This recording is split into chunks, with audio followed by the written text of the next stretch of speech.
প্রাণপ্রিয় বগুড়া এবং জয়পুরহাটের মুসলমানেরা ভালো আছেন তো আপনারা? আমি যে কেমন আছি তা তো আপনারা সবাই জানেন নাকি? বিগত বছরগুলোর তুলনায় আজকে তো ভালো আছি আলহামদুলিল্লাহ। স্বাধীন দেশের স্বাধীন মানুষ আমরা নাকি? গত বছর এই সময় কথা বলতে গেলে অনেকের অনুমোদন প্রার্থনা করা লাগতো। অনেকেই আমাদেরকে এই শিবগঞ্জে আসতে দেয়নি, অনেকেই আমাদের পথে ব্যারিকেড সৃষ্টি করে রেখেছিল। কথা বলেন ঠিক না বেঠিক? সকল বাধা উপেক্ষা করে স্বাধীন দেশের স্বাধীন মানুষ হয়ে আজকে আল্লাহ পাক আপনার আমার সামনে পরিচয় করাই দিয়েছেন। এই জন্য সকলে মিলে প্রথমেই বলছি আলহামদুলিল্লাহ। নাহমাদুহু ওয়া নাস্তাঈনুহু ওয়া নাস্তাগফিরুহু ওয়া নাউযু বিল্লাহি মিন শুরুরি আনফুসিনা ওয়া মিন সাইয়্যাতি আ'মালিনা। من يهده الله فلا مضل له ومن يضلله فلا هادي له ونشهد أن لا إله إلا الله وحده لا شريك له الذي أرسله بالحق بشيرا ونذيرا وداعيا إلى الله بإذنه وسراجا منيرا. فقد قال الله تعالى في كلامه المجيد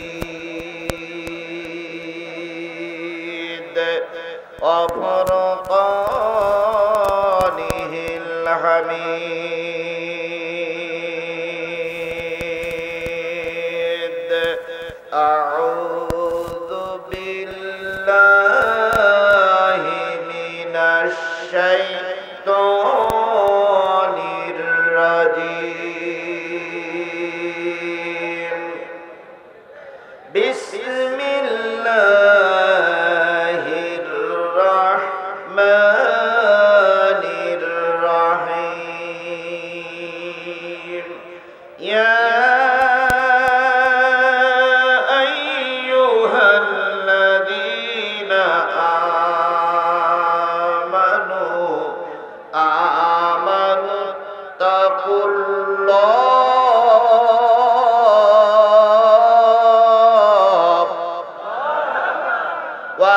وآمنوا برسوله يؤتكم كفلين من رحمته ويجعل لكم نورا تمشون به ويغفر لكم والله غفور رحيم.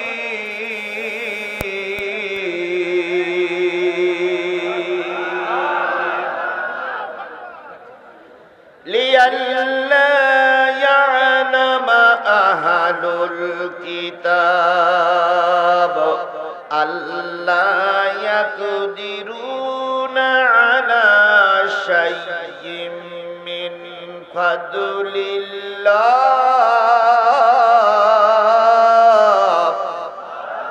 وأن الفضل بيد الله يؤتيه من يشاء والله ذو الفضل العظيم.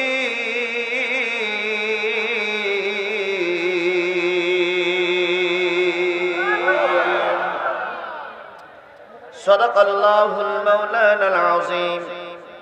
قال النبي صلى الله عليه وسلم عن ابن مسعود رضي الله تعالى عنه قال قال رسول الله صلى الله عليه وسلم يؤم القوم أقراهم لكتاب الله فإن كانوا في قراءة سواء فاعلموهم بالسنة فإن كان بالسنة سواء ফাকদামুহুম হিজরা ফাইন কানা হিজরাতি সাওয়াউন সিন্না ওয়ালা ইউমিনুর রাজুল আর রাজুলু ফি সুলতানিহি ওয়ালা ইয়াকুদু ফি বাইতিহি আলা তাকরিমাতিহি ইল্লা বিইজনিহি আও কামা ক্বালা রাসূলুল্লাহ সাল্লাল্লাহু আলাইহি ওয়াসাল্লাম ইন্নাল্লাহা ওয়া মালাইকাতাহু ইউসাল্লুনা আলান নবী ইয়া আইয়ুহাল্লাযীনা আমানু সাল্লু আলাইহি ওয়া সাল্লিমু তাসলিমা আল্লাহুম্মা সাল্লি আলা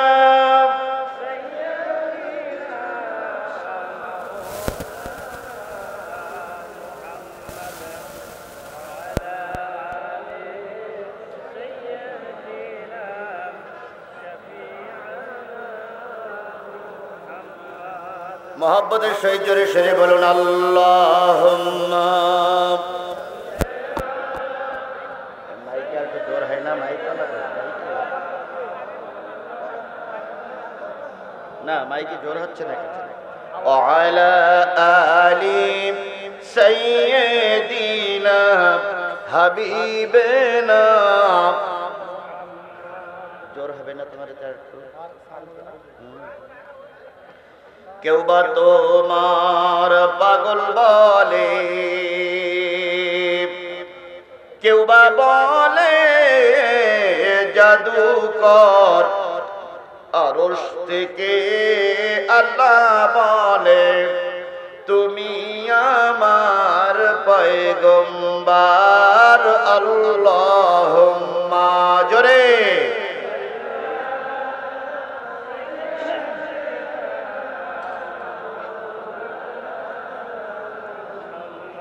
وعلى آل حبيبنا لا إله إلا الله جوري لا إله لا إله لا إله لا إله ইল্লাল্লাহু মুহাম্মাদুর রাসূলুল্লাহ লা ইলাহা লা ইলাহা লা ইলাহা ইল্লাল্লাহু মুহাম্মাদুর। সকলে জোরে সোরে একসাথে এক বাক্যে বলছি সাল্লাল্লাহু আলাইহি ওয়াসাল্লাম। বগুড়া জেলার শিবগঞ্জ উপজেলা, শিবগঞ্জ উপজেলার আলাদিপুর কেন্দ্রীয় ঈদগাহ মাঠে অনুষ্ঠিত হচ্ছে দ্বিতীয় বাৎসরিক একদিন ব্যাপী ঐতিহাসিক তাফসিরুল কোরআন মাহফিল। তারিখ হচ্ছে 4 সেপ্টেম্বর 2024, 20 ভাদ্র 1431 বাংলা, রোজ বুধবার। আজকের এই তাফসিরুল কোরআন মাহফিলের শ্রদ্ধাভাজন স্বনামধন্য সম্মানিত সভাপতি, বিশিষ্ট ইসলামী চিন্তাবিদ, আপনাদের সাবেক শিবগঞ্জের মাটি ও মানুষের বন্ধু, সাবেক জাতীয় সংসদ সদস্য, আমার অত্যন্ত কাছের ব্যক্তিত্ব, জননন্দিত নেতা জনাব আলহাজ মাওলানা অধ্যক্ষ শাহাদাতুজ্জামান সাহেব, আল্লাহ রাব্বুল আলামিন তাকে হায়াতে তৈয়বা দান করুন। জামাতের আমির বলেছিলেন, আমাকে দেখে তোমরা বুড়া মনে করবা না। তাই বলেছে না, যে আমাকে দেখে তোমরা বুড়া বুড়া মনে করবা না। আমার বয়স বুড়া হলে আমি কিন্তু এখনো বুড়ো হইনি। আমাদের মুরব্বী দেখে আমি যতই বয়স হোক এখনো কিন্তু মুরব্বী তাজা আছে। কথা বলেন ঠিক না ঠিক? আল্লাহ পাক আমাদের দ্বিতীয় আমিরে জামাত হিসেবে শিবগঞ্জের আমার এই ভাইকে কবুল করুক। সকলে বলুন আমিন। আজকের এই মাহফিলের সম্মানিত প্রধান অতিথি সাবেক উপজেলা চেয়ারম্যান শিবগঞ্জ বগুড়া জনাব আলহাজ আনম আলমগীর হোসাইন, প্রধান উপদেষ্টা জনাব মোহাম্মদ আব্দুস সালাম প্রামাণিক, বরণ্য অতিথি জনাব আলহাজ শাহাদাত হোসেন, উপজেলা মাধ্যমিক শিক্ষা অফিসার। আজকের এই মাহফিলের অন্যান্য দাওয়াতি অতিথি বৃন্দ, আজকে আলোচক বৃন্দ আলোচনা করেছেন হযরত মাওলানা রুহুল আমিন জিহাদি নাটুরি, আলোচনা করেছেন হযরত মাওলানা ফেরদাউস রহমান সরকার সহ আমন্ত্রিত অতিথিবৃন্দ, দাওয়াতি অতিথিবৃন্দ, বিশেষ অতিথিবৃন্দ, সম্মানিত সাংবাদিক বন্ধুগণ, প্রশাসনের কাজে নিয়োজিত শিবগঞ্জ উপজেলার সকল পুলিশ ভাইরা, অন্যান্য যারা উপস্থিত হয়েছেন সকলের নিয়ে সালাম বিনিময় করছি। আসসালামু আলাইকুম ওয়া রাহমাতুল্লাহি ওয়া বারাকাতুহু।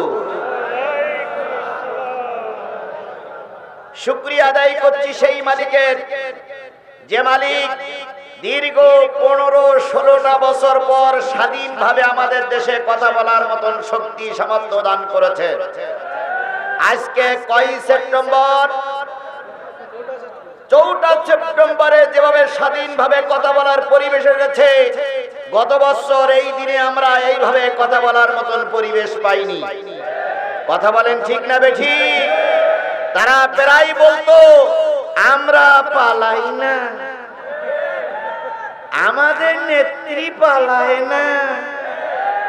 তারপরে কি বলতো, আমরা পালানো গ্রুপ নাই, ফখরুল সাহেব আপনার বাসায় একটু জায়গা দেবে।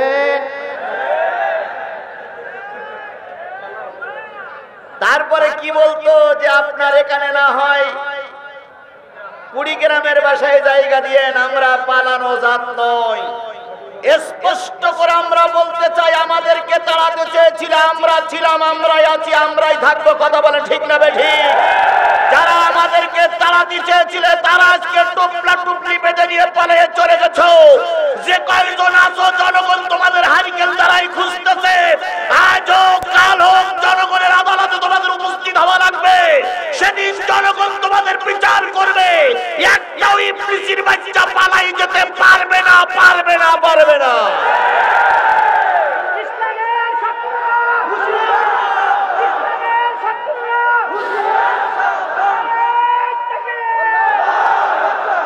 আর একজন তো প্রায় বলতো খেলা হবে, তাই বলতো না?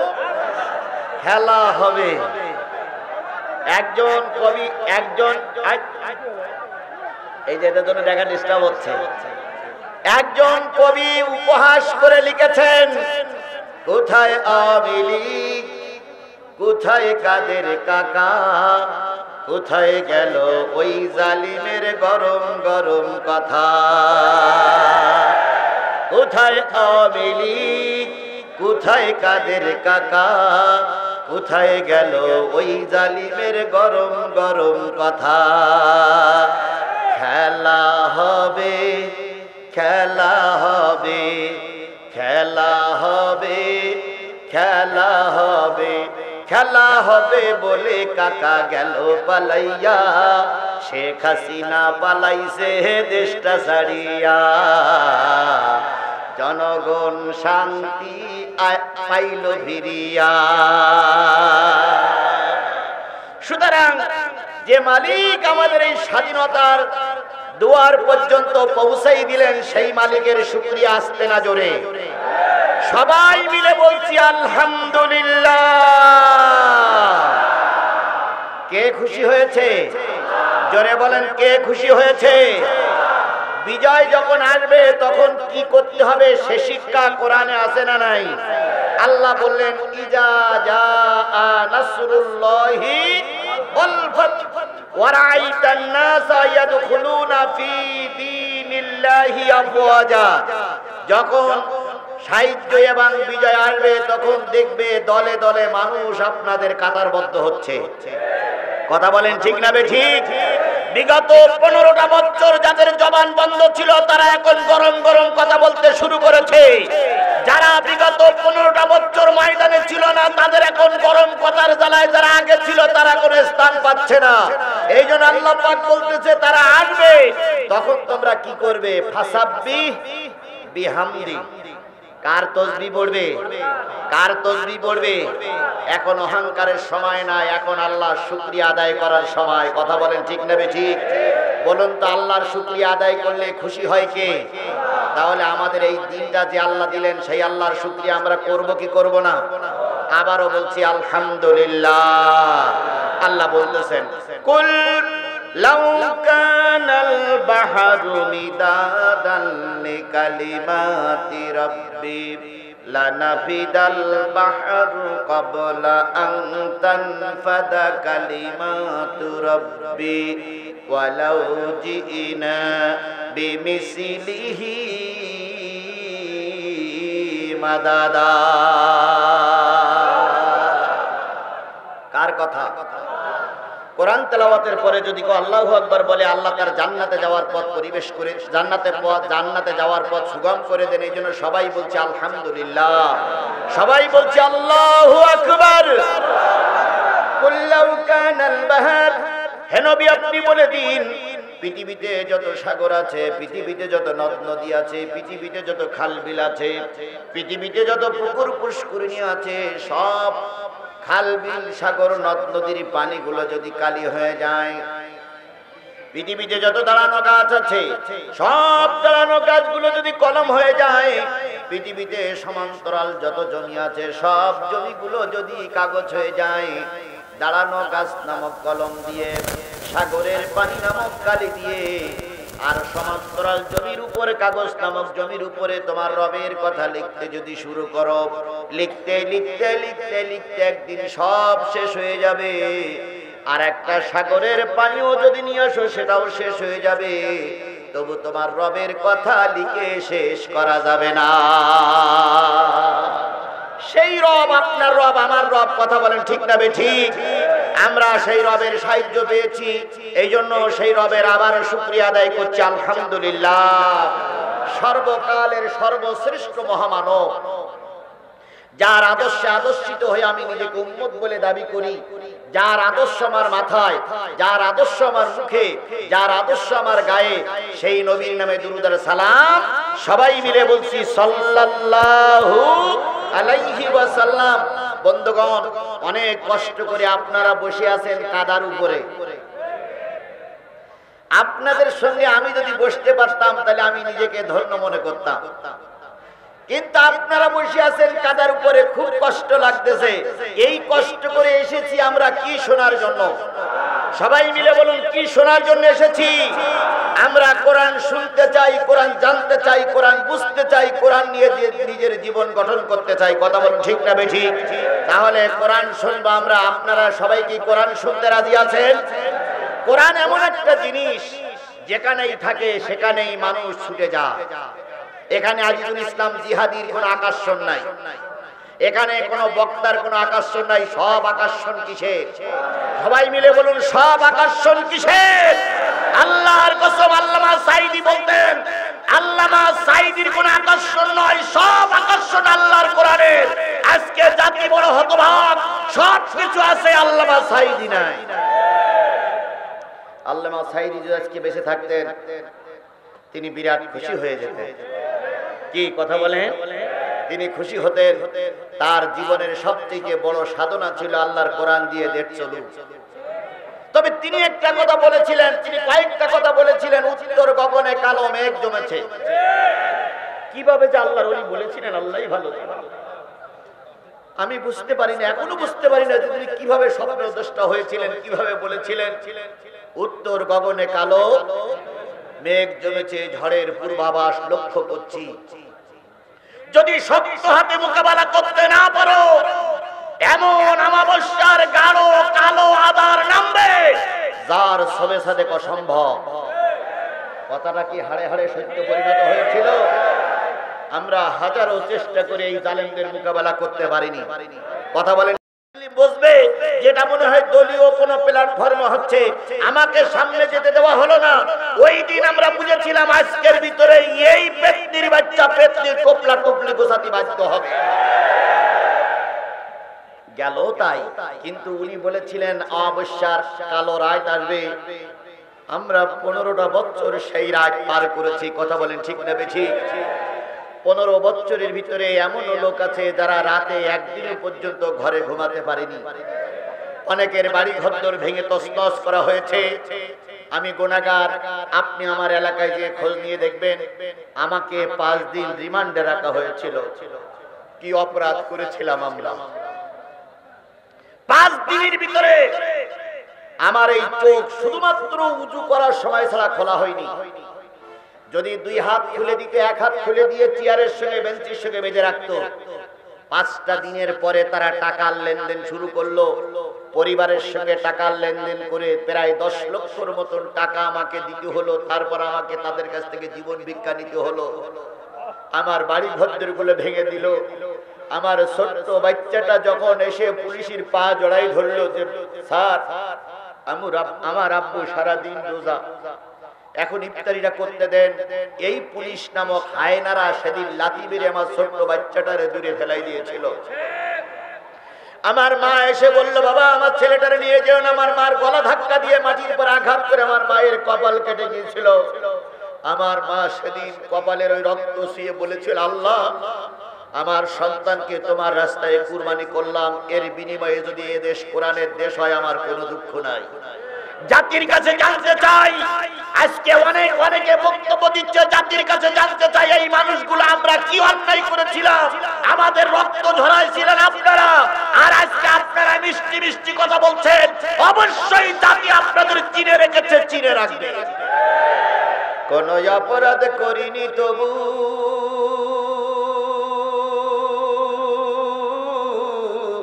আমি আজ কারাগারে, বিনা দোষে জেলে আমায় পাঠায় জালিম সরকারে। কোন অপরাধ করিনি তবু আমি আজ কারাগারে, বিনা দোষে জেলে আমায় পাঠায় জালিম সরকারে। কান্দিস নামায় আমার মতো হাজার সোনার ছেলে, বন্দি আছে জেলখানাতে দিনের সব কাজ ফেলে। যেই দেশেতে বিচার সে তা বলবো এসব কারে, বিনা দোষে জেলে আমায় পাঠায় জালিম সরকারে। চোর ডাকাত আর খুনিরা পায় রাষ্ট্রপতির ক্ষমা,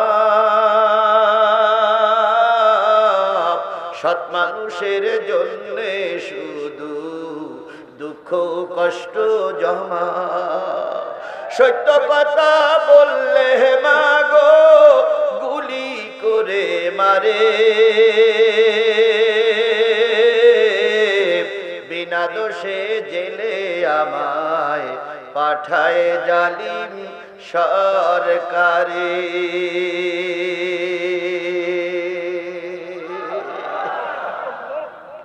যে কথাগুলো বললাম কথাটা ঠিক না বেঠিক? তাহলে আল্লাহ পাক ওই দিনটা পার করে এখনো রসুলের পথে আপনাকে আমাকে কবুল করেছেন। এই জন্য রসুলের নামে দুরূদ আর সালাম সকলে মিলে বলছি সাল্লাল্লাহু আলাইহি ওয়াসাল্লাম। বন্ধুগণ, আমরা কিসের থেকে কথা শুনতে চাই? কোরআন থেকে কথা শুনলে সেই কথাগুলো ভুল ভ্রান্তি কম হয়। কথা বলেন ঠিক না বেঠিক? সুতরাং আমরা কিসের থেকে কথা শুনবো? আরো জোরে বলেন, কিসের থেকে কথা শুনবো? আল্লাহ বলতেছেন ওয়াইযা কুরিয়াল কোরআন ফাসতামিউ লাহু ওয়া আনসিতু লাআল্লাকুম তুরহামুন। যখন তোমাদের সামনে কোরআন পড়া হবে, কোরআন থেকে আলোচনা করা হবে, সেগুলো তোমরা চুপচাপ শোনো। কি করে শুনতে হবে?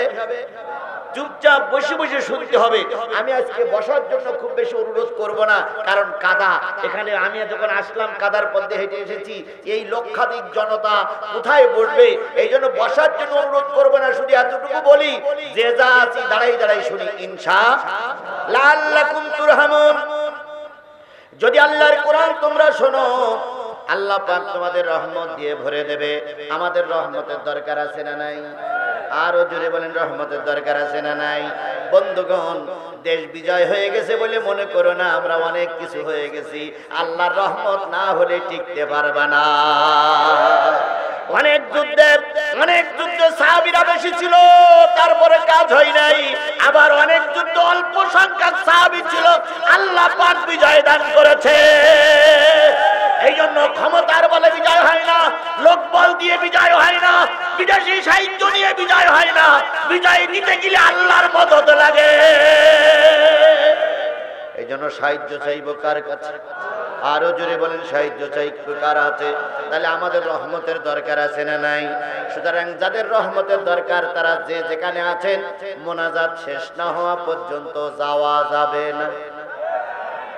আচ্ছা, আমি যে অনেকদিন পরে আপনাদের কাছে আসলাম, আমারে ফেলাই রেখে চলে যাবেন কারা কারা? হাত তোলেন তো। আমার ফেলাই রেখে কেউ চলে যাবেন না, বুঝে শুনে আওতা করেন। আপনারা কি আমারে রেখে চলে যাবেন? জোরে বলেন, ফেলাই রেখে চলে যাবে? তাহলে আপনি যখন যাবে, আমি যখন যাব, আপনিও তখন যাবেন। রাজি আছেন না? রাজি আছেন না? রাজি আছেন না? আমার ভাইয়েরা চলুন সামনে যাই। আল্লাহ রাব্বুল আলামিন বলতেছেন, ওয়ালাকাদ জারানা লিজাহান্নামা কাসীরাম মিনাল জিন্নি ওয়াল ইনস লাহুম কুলুবুন লা ইয়াফকাহুনা বিহা। মানুষ আর জিনের ভিতর থেকে কিছু সংখ্যক মানুষকে আমি জাহান্নামের ভিতরে ঢুকিয়ে দেব।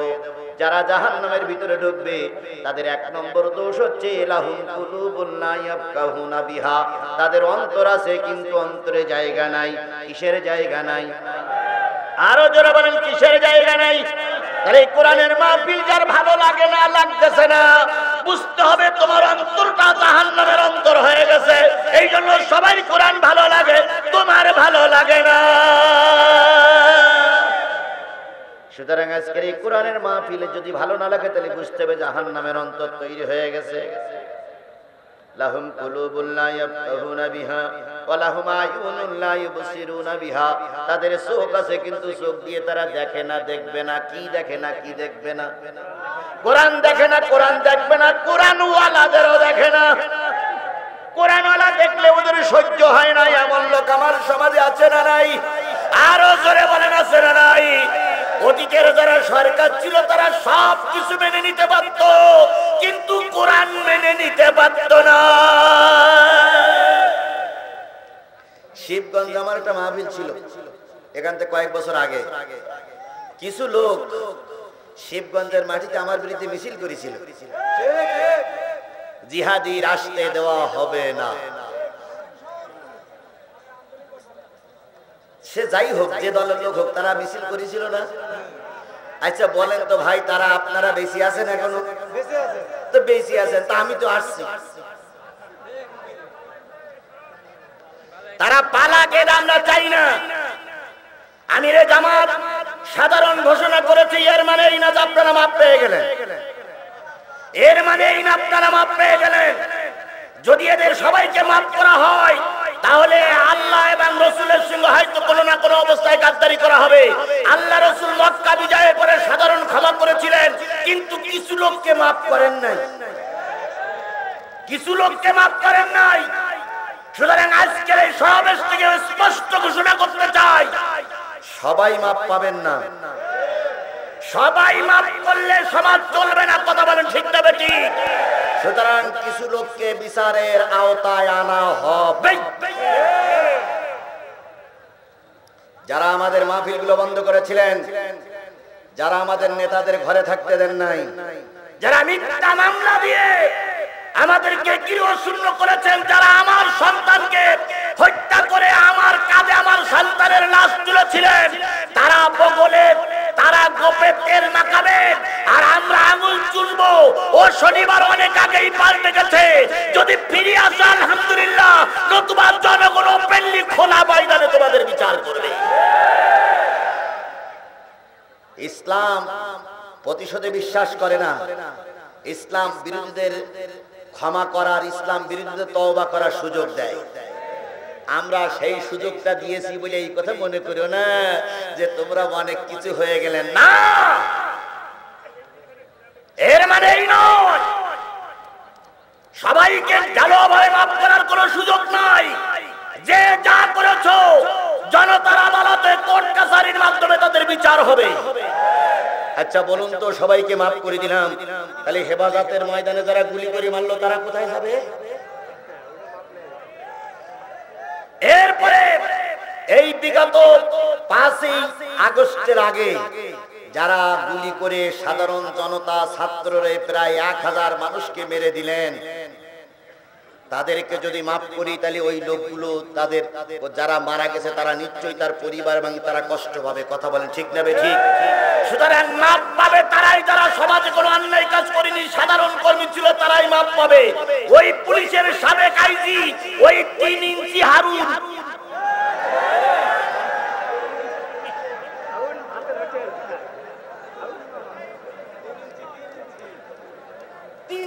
হারুনকে যদি মাফ করে দেওয়া হয় তাহলে এরা আগামীতে আরো অন্যায় কাজ করার সুযোগ পাবে। কথা বলেন ঠিক না ঠিক? এই আইন মন্ত্রীরা যদি মাফ করে দেওয়া হয় তাহলে আইন আরো বেআইন হবে। কথা বলেন ঠিক না ঠিক? এই কাউয়া কাদেরকে যদি মাফ করে দেওয়া হয় সমাজে আরো অশান্তি হবে। যে প্রধানমন্ত্রী, সাবেক প্রধানমন্ত্রী যখন বিমানে চড়তেছে তখনও বলতেছে পুলিশের আইজিকে ডেকে, দেখো তো গুলি করে ময়দান পরিষ্কার করতে পারো কিনা। তাহলে যে ব্যক্তি বিমানে ওঠার সময় বলে গেলেন গুলি করে ময়দান পরিষ্কার করো, এই ব্যক্তির যদি মাফ করে দেওয়া হয় তাহলে জাতি কার বিচার করবে? কার দিক থেকে জাতি তাকাই থাকবে? সুতরাং ইবলিস, ফিরাউন, নমরুদদের মাফ করা হবে না, হবে না, হবে না।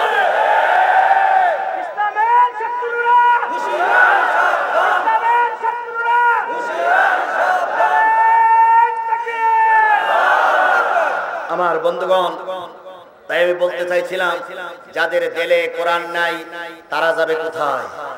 আয়ুনুল্লাহি ইবসিরুনা বিহা, তাদের চোখ আছে, তারা চোখ দিয়ে দেখে না। কি দেখে না?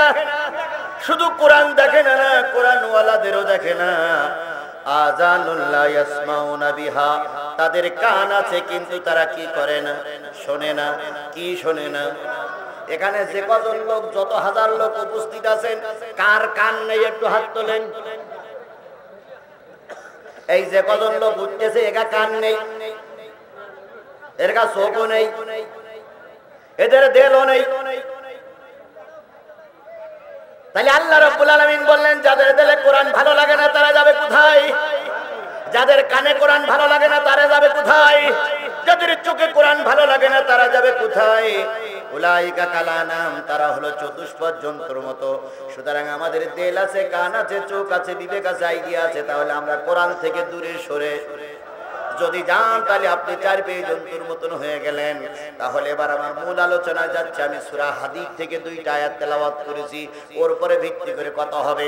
এখন কটা বাজে? কটা বেজে? 11টা যদি বেজে থাকে আর আধা ঘন্টার সময় যদি আমি কথা বলি, আধা ঘন্টার সময় পেশাব লাগুক, পায়খানা লাগুক, ময়দান কাদা হোক, যা হোক, মুসিবত আসুক, ময়দান ছেড়ে যাওয়া যাবে না। কারা কারা রাজি আছেন 2 হাত উঁচু করে আল্লাহরে দেখান। যারা থাকবেন না তারা হাত উঠাবেন না। আমার কথা শেষ পর্যন্ত যারা থাকবেন না তারা হাত উঠাবেন না, উঠালে কিন্তু মুনাফিক হবেন। হাত নামান। তাহলে আমরা হাত উঠালাম যে শেষ মোনাজাত পর্যন্ত থাকবো। রাজি তো? রাজি তো? যদি মনে করেন যে হুজুর হাত উঠাইছি তারপরে থাকতে পারবো না, তাহলে এখনই যান, ভিডিও সব আপনার দেখুক যে কোন মুনাফিকটা উঠতেছে। যান। যদি না যান, আমার মোনাজাতের শেষ পর্যন্ত থাকা লাগবে। রাজি আছেন? বন্ধুরে, অনেক দিন পরে সময় পেয়েছি, অনেক কথা হবে ইনশাআল্লাহ। অনেক খেলা তো হবেই, কোন খেলা থেকে জিহাদির পিছনে পিস্তান মারেনি। সেদিন বাতিলদের মোকাবেলা করে জিহাদি ময়দানে খেলেছে, কথা বলে ঠিক না ঠিক? আর এখন সব তো আমাদের লোক, সুতরাং খেলা তো আরো মজবুত হবে। তাহলে আমাদেরকে একসঙ্গে চলতে হবে, কথা বলেন ঠিক না ঠিক? তার আগে আমি আপনাদের কাছে 2 মিনিট সময় নেব, যেটা সব সময় নিয়ে থাকি। সেটা হলো এই যে বিশাল মাহফিল করতে যেয়ে মাত্র 10,000 টাকা খরচ হয়েছে। এই মাহফিলটা করতে যেয়ে মাত্র 10,000 টাকা খরচ হয়েছে। কথা কি ঠিক? কথা কি ঠিক? কত খরচ হতে পারে? লাখ 2 মতন খরচ হওয়াটাই স্বাভাবিক। কি কথা বলেন ঠিক না ঠিক? তার ভিতর থেকে আলমগীর ভাই সামনে নির্বাচন করবে, উনি দেশে 1 লাখ, আর আমাদের শাহাদাতুজ্জামান ভাই দেশে 1 লাখ দেয়নি। আচ্ছা বলেন, ওনারা দেবে কোথার থেকে? ওনা দুটোই পেট চলে না। আমাদের যত এমপি মন্ত্রী আছে কারোর বাড়ি 3-4 তলা হয় না, কথা বলেন ঠিক না ঠিক? কিন্তু ওনারা যারা ক্ষমতায় ছিল 15 বছরের ভিতরে 20,000 কোটি টাকা, 20 কোটি টাকা, 20,000 কোটি টাকার মালিক হয়ে গেছে। সব টাকা ফেরেশতা জিবরাইল দিয়ে গেছে। আমেরিকায় বাড়ি, লন্ডনে বাড়ি, ঢাকায় বাড়ি, খুলনায় বাড়ি, বিভিন্ন জায়গায় বাড়ি। কিন্তু আমাদের এমপি মন্ত্রীরা যারা ছিল, বিশেষ করে বাংলাদেশ জামাত ইসলামের এমপি মন্ত্রী যারা ছিল, আগে ছিল পাকা ঘর, এখন হয়েছে কাঁচা ঘর। কারণ এরা পরের হক নষ্ট করতে পারে না, কথা বলেন ঠিক না ঠিক? জনগণের 2 টাকা আসলে পকেটে থেকে আরেক টাকা দিয়ে 3 টাকা খরচ করে, আর ওনাদের জনগণের 2 টাকা পাইলে 8 আনা খরচ করে আর 1.5 টাকা পকেটে ঢুকায়, কথা বলেন ঠিক না ঠিক? সুতরাং ওনারা মাহফিলে 2 লাখ 1 লাখ টাকা দিতে পারে, কিন্তু আমাদের নেতাদের কাছে চাইলে ওই রকম দাবি করলে কখনো হয় না, কথা বলেন। সুতরাং ওনারা দিতে পারেন নাই। ওনারা আমাদের জন্য সবচেয়ে বড় সম্পদ নিয়ে আছে, সেটা হচ্ছে দোয়া। ওনারা মুরব্বী, ওনারা আমাদের জন্য দোয়া করতেছেন। দোয়া করুক, আল্লাহ পাক ওনাদের দোয়া কবুল হয়েছে, কবুল হোক, কথা বলেন ঠিক না ঠিক? তাহলে এই বিশাল মাহফিলে 2 লাখ টাকার ভিতরে এখনো ওনারা ম্যানেজ করতে পারেন। আমার কাছে বারবার বলতেছে, হুজুর একটু কালেকশন দিকে যান, যাতে করে আমাদের খরচের টাকাটা ওঠে। আচ্ছা বলুন, আমরা যদি এখানে 50,000 লোক এসে থাকি, তাহলে 50,000 লোক যদি 10 টাকা দেয়, তাহলে কয় লাখ হবে? 5 লাখ। এইবার কিছু কিছু কিরিপন লোক চিন্তা করছে, ওরে বাপ রে বাপ, 5 লাখ টাকা পাবে, তাহলে তোরা বিরাট বড় লোক হয়ে যাবো, 5 টাকা দে। এরকম কিরিপন লোক কারা কারা আছেন? হাত তোলেন তো। আচ্ছা 10 টাকা, 20 টাকা, 20 টাকা, 20 টাকা কার পকেটে নেই সেইটা তো হাত তোলেন তো। আমার কাছে 20 টাকা নেই ভাই, ফেরেশতাওয়ালা কাঁধে বসে আছে, মাটির পরে বসে আছেন, 20 টাকা নাই? 20 টাকা, 10 টাকা, 50, 100, 200 টাকা, 10 টাকার নিচে নাই, 10 টাকার উপরে আছে, অথবা পকেটে টাকা আছে। যাদের যাদের পকেটে টাকা আছে তারা একটু হাত তোলেন, যাদের পকেটে টাকা আছে। যদি পকেটে টাকা থাকার পর হাত না তোলেন, তাহলে কিয়ামতের দিন বড় খবর আছে ভাই। আচ্ছা এই হাতগুলো সব পকেটে ঢুকাবেন, সবাই সবাই পকেটে ঢুকাবেন। আমিও ঢুকাচ্ছি, আমি আগে ঢুকাই, তারপর আপনাদের কাছে। সবাই পকেটে হাত দেন, সবাই পকেটে হাত দেন, হাত দিয়ে বের করেন, সবাই বের করেন, সবাই বের করেন, সবাই বের করেন। এই ছেলে, এই ছেলে, এই প্যাকেট, এই প্যাকেট দাও, প্যাকেট দাঁড়াও, প্যাকেট এখন কেউ প্যাকেট নেবে না, দাঁড়াও, সবাই দাঁড়াও। আচ্ছা এই এই উপরে যারা বসে আছে ভাই, আপনার সরেন তো, এই লোকগুলো সরেন তো। শোনেন, কালেকশন একটা জরুরি জিনিস থাকে, আমরা সেটা শেষ করেছি। যদি কেউ মনে করেন যে হুজুর আমি এই মাহফিলে সমস্ত ঝামেলা করার জন্য এসেছি, দয়া করে তিনি চলে যেতে পারেন। আপনার মতন 2-4 জন ইবলিস শয়তান চলে গেলে আমার মাহফিলের কোনো ক্ষতি হয় না। তবে দয়া করে আমি যতক্ষণ কথা বলবো মা ডিস্টার্ব করবেন না, কারণ আল্লাহ সকলকে সকল জায়গায় কবুল করে না, কথা বলেন ঠিক না বেঠিক? এর আগে দেখতাম অনেক নেতারা সালাম বিনিময় করে 10-15 মিনিট কথা বলতে আমি চলে গেলাম, এরকম নেতাও আমরা দেখেছি, কথা বলেন ঠিক না বেঠিক? তাদের উত্তর শরীরে আছে না নাই?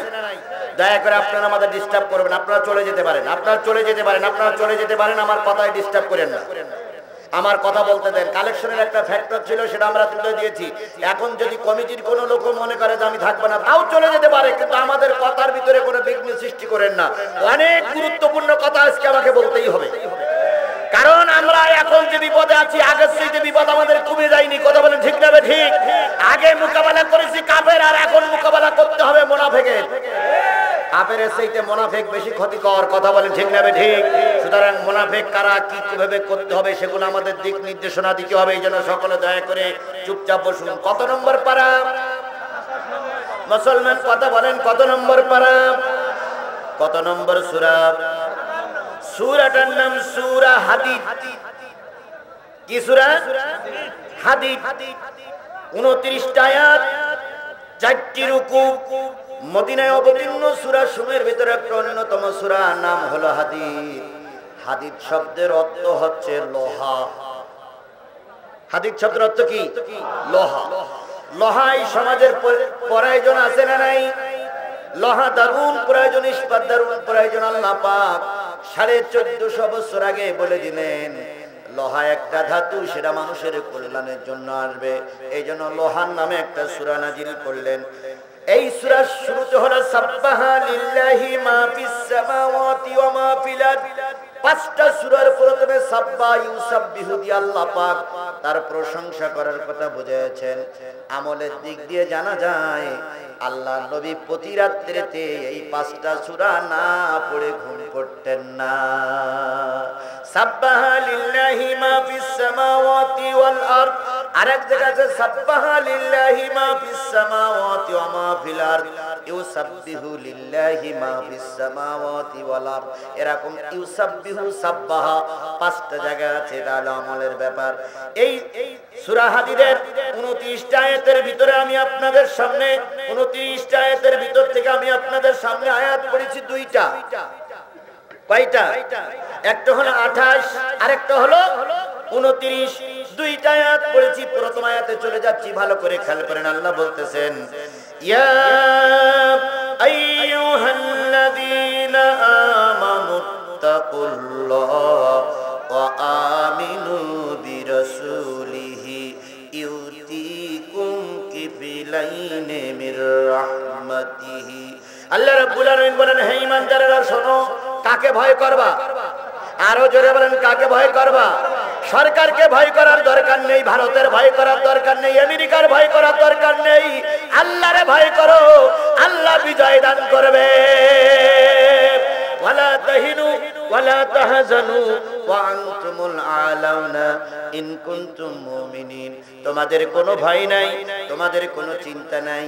আমি আল্লাহ পাক তোমাদের বিজয় দেব যদি তোমরা মুমিন হতে পারো। তাহলে সর্বক্ষেত্রে ভয় পাবো কার? আরো জোরে বলেন, ভয় পাবো কার? যদি আল্লাহর ভয় আমার দিলে না থাকে, মানুষের ভয় দিয়ে কোনো উপকারও হবে না, ক্ষতিও হবে না।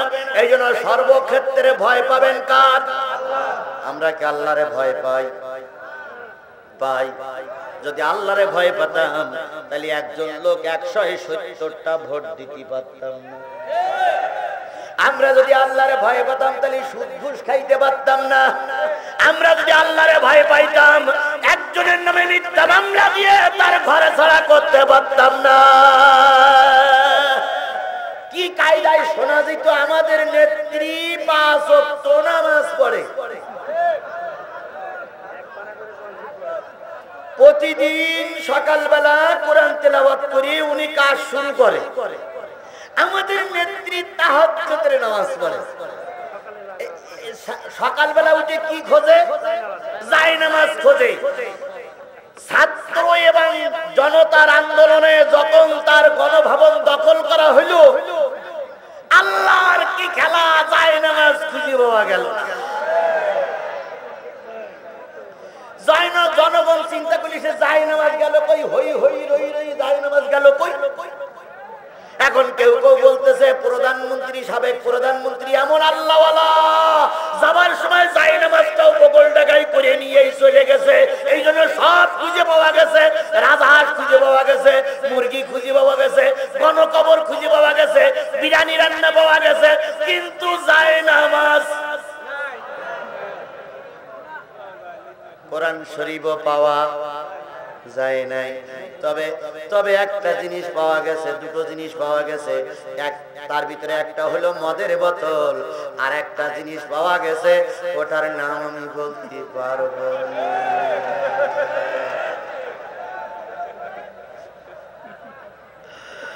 আমি চিন্তা করি বুড়ি বয়স ৭৮ বছর বয়সে যদি ওই জিনিস পাওয়া যায়, তাহলে যখন 18-20 বছর বয়স ছিল তখন জানি কি করেছি আল্লাহই ভালো জানে।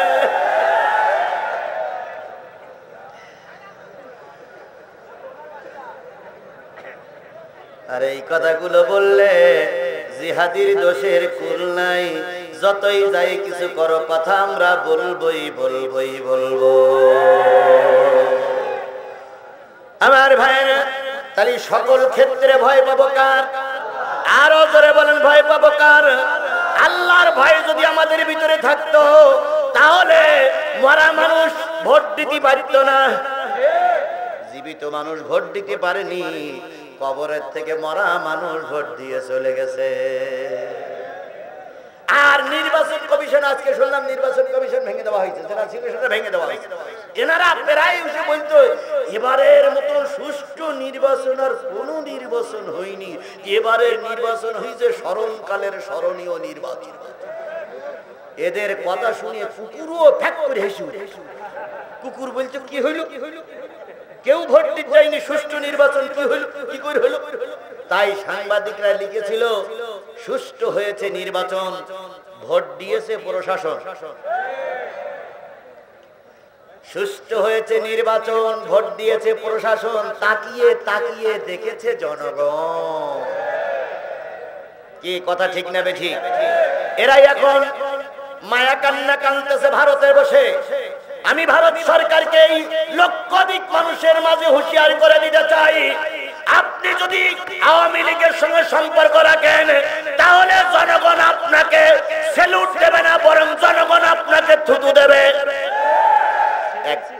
একটা দেশের সঙ্গে সুসম্পর্ক রাখতে হয়, দেশের সঙ্গে দেশের সুসম্পর্ক, নেতা নেত্রীর সঙ্গে সুসম্পর্ক রাখলে সেটা আন্তর্জাতিক মানদণ্ডে গ্রহণীয় হয় না। আজকে আমার দেশের তত্ত্বাবধায়ক সরকার না অন্তর্বর্তীকালীন সরকার ক্ষমতায়, যদি আগামীকাল ভারতে নির্বাচন হয়ে কংগ্রেস সরকার আছে, তখন মোদির সঙ্গে সম্পর্ক থাকবে না, থাকবে রাহুল গান্ধীর সঙ্গে। কথা বলেন ঠিক না ঠিক? আজকে ভারত আপনি ভুলে যাচ্ছেন, আপনি বাংলাদেশের বন্ধু না, আপনি শেখ হাসিনার বন্ধু। তাই তো জনগণ বলে আমাদের ম্যাডামের স্বামী নাই আর ওনার স্ত্রী নাই।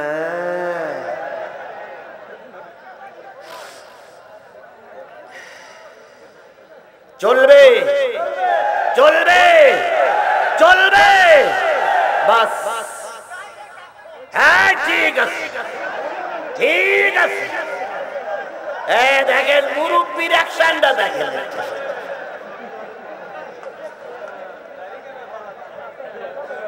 এ মুরব্বী প্রায় জায়গায় থাকে, আল্লাহ ওনারে কবুল করুক, সকলে বলুন আমিন।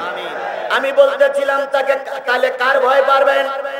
আরো জোরে বলেন, কার ভয় পাবেন? এবং রাসূলের আনুগত্য করে চলবেন। চললে কি হবে? ইউতিকুম কিফলাইনি মির রাহমাতিহি, যত রহমতের আশা তোমরা করতেছিলে তার চাইতে ডবল রহমত আল্লাহ তোমাদের দিয়ে দেবে। আমরা বাংলাদেশ জামাত ইসলামের মুরব্বী বুড়োরা যারা আছি, অনেক মিছিল করেছি, শুধু লাশ দিতে হয়েছে, পরিবর্তন আনতে পারিনি। কি কথা কি বাড়াই বললাম না? ঠিক বললাম? আমরা ময়দানে কম আন্দোলন করিনি, কথা বলেন ঠিক না ঠিক? কম রক্ত দেয়নি, কম জেল খাটিনি, কিন্তু সমাজের পরিবর্তন আনতে পারিনি। বিএনপি কম রক্ত দেয়নি, কম জেল খাটেনি, কিন্তু সমাজের পরিবর্তন আনতে পারিনি। হঠাৎ করে কোথার থেকে আসলো একদল ছাত্র, পরে যাচ্ছে যাচ্ছে আস্তে আস্তে যাচ্ছে। কোথার থেকে আসলো একদল ছাত্র, আর ওই ছাত্রের সঙ্গে যোগ দিল রিকশাওয়ালা, কুলি মজুর, ভ্যানওয়ালা, ছোট্ট ছোট্ট বাচ্চারা যোগ দিল। আর যোগ দিল মাত্র একটা কথাই, যে রাজাকারের স্লোগান দিয়ে আব্দুল কাদের মোল্লারে ফাঁসি দেওয়া হলো, যেই রাজাকারের স্লোগান দিয়ে মতিউর রহমান নিজামীরে মারা হলো, যেই স্লোগান দিয়ে কি বলে সাবেক আমির সেক্রেটারি জেনারেল আলী হাসান মোহাম্মদ মুজাহিদকে ফাঁসিতে ঝুলানো হলো। একই ট্যাগ দিয়ে একই কথায় এই সরকারের পতন হলো। একই কথা। ওরা হ্যাঁ ঠিক ঠিক আমার বলতে দাও, আমার বলতে যেতে দাও, অনেক দূর যেতে হবে আমার। ওরা স্লোগান দিয়েছিল কতে কাদের মোল্লা তুই রাজাকার, তুই রাজাকার। মোতে মতিউর রহমান নিজামী তুই রাজাকার, তুই রাজাকার। দন্ত সাহিতে সাইদি তুই রাজাকার, তুই রাজাকার। কথা বলেন ঠিক না বেঠিক? সেই শাহবাগে গণজাগরণ মঞ্চ তৈরি করে তুই রাজাকার, তুই রাজাকার, সেই একই রাজাকারের স্লোগান দিয়ে দেশ স্বাধীন হয়েছে। সুবহানাল্লাহ, সুবহানাল্লাহ, সুবহানাল্লাহ। কি স্লোগানটা কি?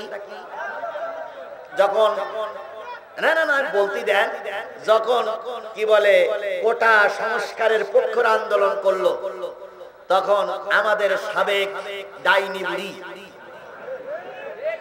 রক্ত পিপাসু গণহত্যাকারিনী, কথা বলেন ঠিক না ঠিক? যদি আজকে হিটলার বেঁচে থাকতো তাহলে হিটলারের মুখে থুতু মারতো আর বলতো আমার চাইতে বড় হিটলার তুই। এই হিটলারের বাচ্চা, হিটলার এই গণহত্যাকারিনী তখন বলল যে এই যারা ময়দানে কথা বলছে এরা সব রাজাকারের বাচ্চা। এরা বলল কি মুক্তিযোদ্ধার নাতিপুতিরা চাকরি পাবে না, তো রাজাকারের নাতিপুতিরা চাকরি পাবে।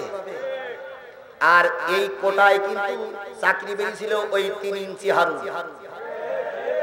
এ কিন্তু পরীক্ষাতে চাকরি পায়নি, এগুলো কোটায় কোটায় চাকরি পেয়েছিল। এখন উনি বললেন রাত 11টার সময় সম্ভবত যে রাজাকারের বাচ্চারা কি চাকরি পাবে। এই কথাটা এই কথাটা এই কথাটা বিশ্ববিদ্যালয়, কলেজ, স্কুল, প্রাইমারি স্কুল, মাদ্রাসা ছাত্ররা মেনে নিতে পারেনি। তাই তারা বিশ্ববিদ্যালয়ের সকল গেট খুলে বাইরে এসে বলল তুমি কে আমি কে, তুমি কে আমি কে। কে বলেছে, কে বলেছে? আবার বলেন তুমি কে আমি কে। কে বলেছে, কে বলেছে? এই যে স্লোগান শুরু হলো, পেতনির বাচ্চা, পেতনি ডাইনি বুড়ি এবার আরো উগ্র হতে শুরু করলো। কথা বলেন ঠিক না ঠিক? আমরা 2টা গুলি খেয়ে কেউ বা লাশ পড়েছে, কেউ বা পালাইছি, বিএনপি পালাইছে, জামাত ইসলাম পালাইছে, শিবিরাওয়ালারা ময়দানে থেকেছে, তারপরে অনেক সময় ময়দান ছেড়ে দিতে বাধ্য হয়েছে। কত মামলা খাওয়া যায়। বিএনপির ছাত্র দলের লিডারেরা, নেতারা ময়দানে ছিল, গুলির মুখে অনেক সময় পিস্টান মারতে বাধ্য হয়েছে। কিন্তু এই যে যুবক, কিশোর, ছোট ছোট বাচ্চারা, মা বোনেরা রাস্তায় নামলো, যত লাশ পড়েছে ততই তাদের আন্দোলনের বেগ জেগেছে। লাশকে আরেকজনের কাঁধে তুলে দিয়ে সে সামনে অগ্রসর হয়েছে, বুঝাইতে চেয়েছে লাশ পড়বে পড়ুক, তবু ডাইনি বুড়ি তোমার আর ক্ষমা না। কোথার থেকে নাজিল হলো আবু সাইদ? আচ্ছা বলুন তো, আবু সাইদ মরার আগে কয়টা লোক চিনতেন? আবু সাইদ মরার আগে কয়টা লোক চিনতেন? কেউ চিনতাম না। আবু সাইদের মা বাপকে আল্লাহ পাক রহমত করুক, আবু সাইদকে আল্লাহ পাক জান্নাতের মেহমান বানিয়ে দেখ। আবু সাইদ 2 হাত উঁচু করে বলল করো গুলি, তবু ময়দান ছেড়ে দেব না। ও বন্ধুরা, আবু সাইদের গুলি লাগলো। যেই না আবু সাইদের গুলি রক্ত জমিনে পড়লো, গোটা জমিন তখন ভেবে ভিড়ে উঠলো। কথা বলেন ঠিক না ঠিক? তালেবেরা তখন পালাইতে বাধ্য হয়েছে। এবার আল্লামা সাইদির সেই কথাটা মনে পড়ে গেল, এমন একটা সময় আসবে জালেমেরা জুলুম বন্ধ করো, আলেম ওলামাদের পরে অত্যাচার বন্ধ করো, নতুবা এমন একটা সময় আসবে পালানোর জন্য ইঁদুরের গর্ত খুঁজে পাবা না। আজকে সেই একই অবস্থা হয়েছে, পালানোর জন্য গোটা বিশ্বের কেউ জায়গা দিচ্ছে না। আমেরিকা লাল কার্ড দেখাই দিয়েছে, ঢুকতে পারবে না। লন্ডন লাল কার্ড দেখাইছে, ঢুকতে পারবে না। জাপান, জার্মান লাল কার্ড দেখাইছে, ঢুকতে পারবে না। ভারত বলতেছে কোন রকম 1.5 মাস থাকতে পারবা।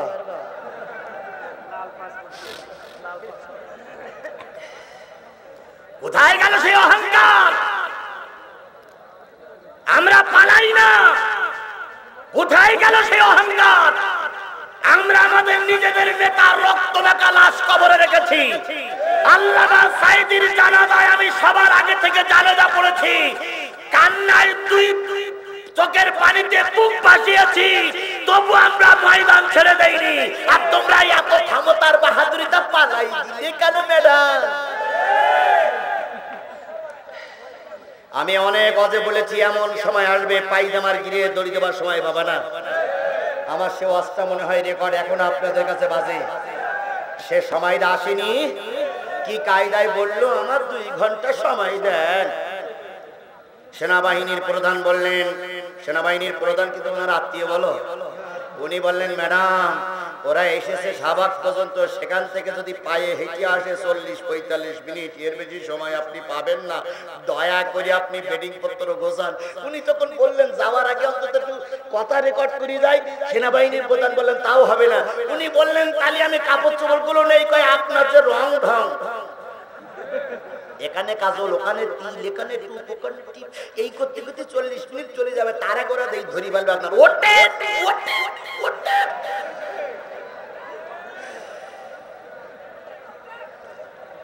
পালানের জায়গা পাবা না, ইঁদুরের গর্ত পর্যন্ত পাবা না। আল্লামা সাঈদীর সেই কথাটা 1450 বছর আগে নয়, হয়তো কিছু বছর আগে আল্লামা সাঈদী বলে গেছিলেন, সেই কথাটা এখন হাড়ে হাড়ে কাজে লেগেছে।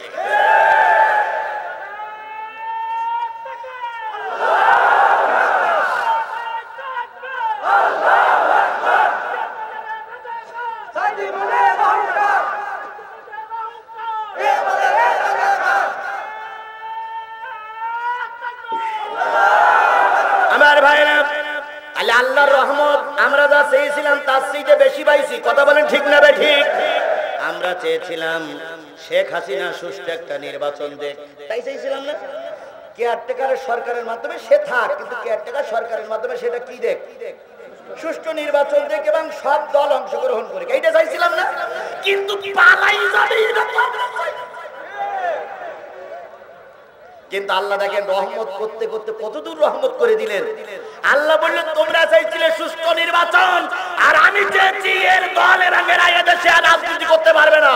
এই জন্য এরা রাতের অন্ধকারে নয়, প্রকাশ্য দিবালাগে টোপলা টুপলি বেঁধে নিয়ে চলে গেছে। যখন যায় তখন বড় বোন ছোট বোনটার গলা জড়াই ধরে কাঁদতেছে, রেহানা তাড়াতাড়ি গোসারে বোন, এরা আমাদের আর মেনে নেবে না। শেখ রেহানা বলল আপা তোরে না অনেক আগে সাবধান করেছিলাম, কয় ফতোয়া ফরজ পরে দিস আগে বিমানে ও। কোথায় আছো? আজকে শিক্ষা নাও। আল্লাহ কখনো অহংকারীদের সহ্য করে না। কথা বলে ঠিক না ঠিক? আল্লাহ নিজেই বলেছে অহংকার আমার গায়ের চাদর, যে আমার চাদর ধরে টানাটানি করবে আজ হোক কাল হোক পৃথিবীতে তাকে লাঞ্ছিত হতেই হবে, হতেই হবে, হতেই হবে। প্রায় ওই তথ্যমন্ত্রী কি নাম না, এখন পররাষ্ট্রমন্ত্রী, না পররাষ্ট্রমন্ত্রী এখন হাসান মাহমুদ। হাসান মাহমুদ আর এই হাসানুল হক, এই দুই বেয়াদব মঞ্চে উঠলেই জামাত ইসলাম আর বিএনপির না ধুয়ে ওর পেটের ভাত হজম হতো না। কথা বলে ঠিক না বে ঠিক? আর কাউয়া কাদের দুটেই বলতে খেলা হবে।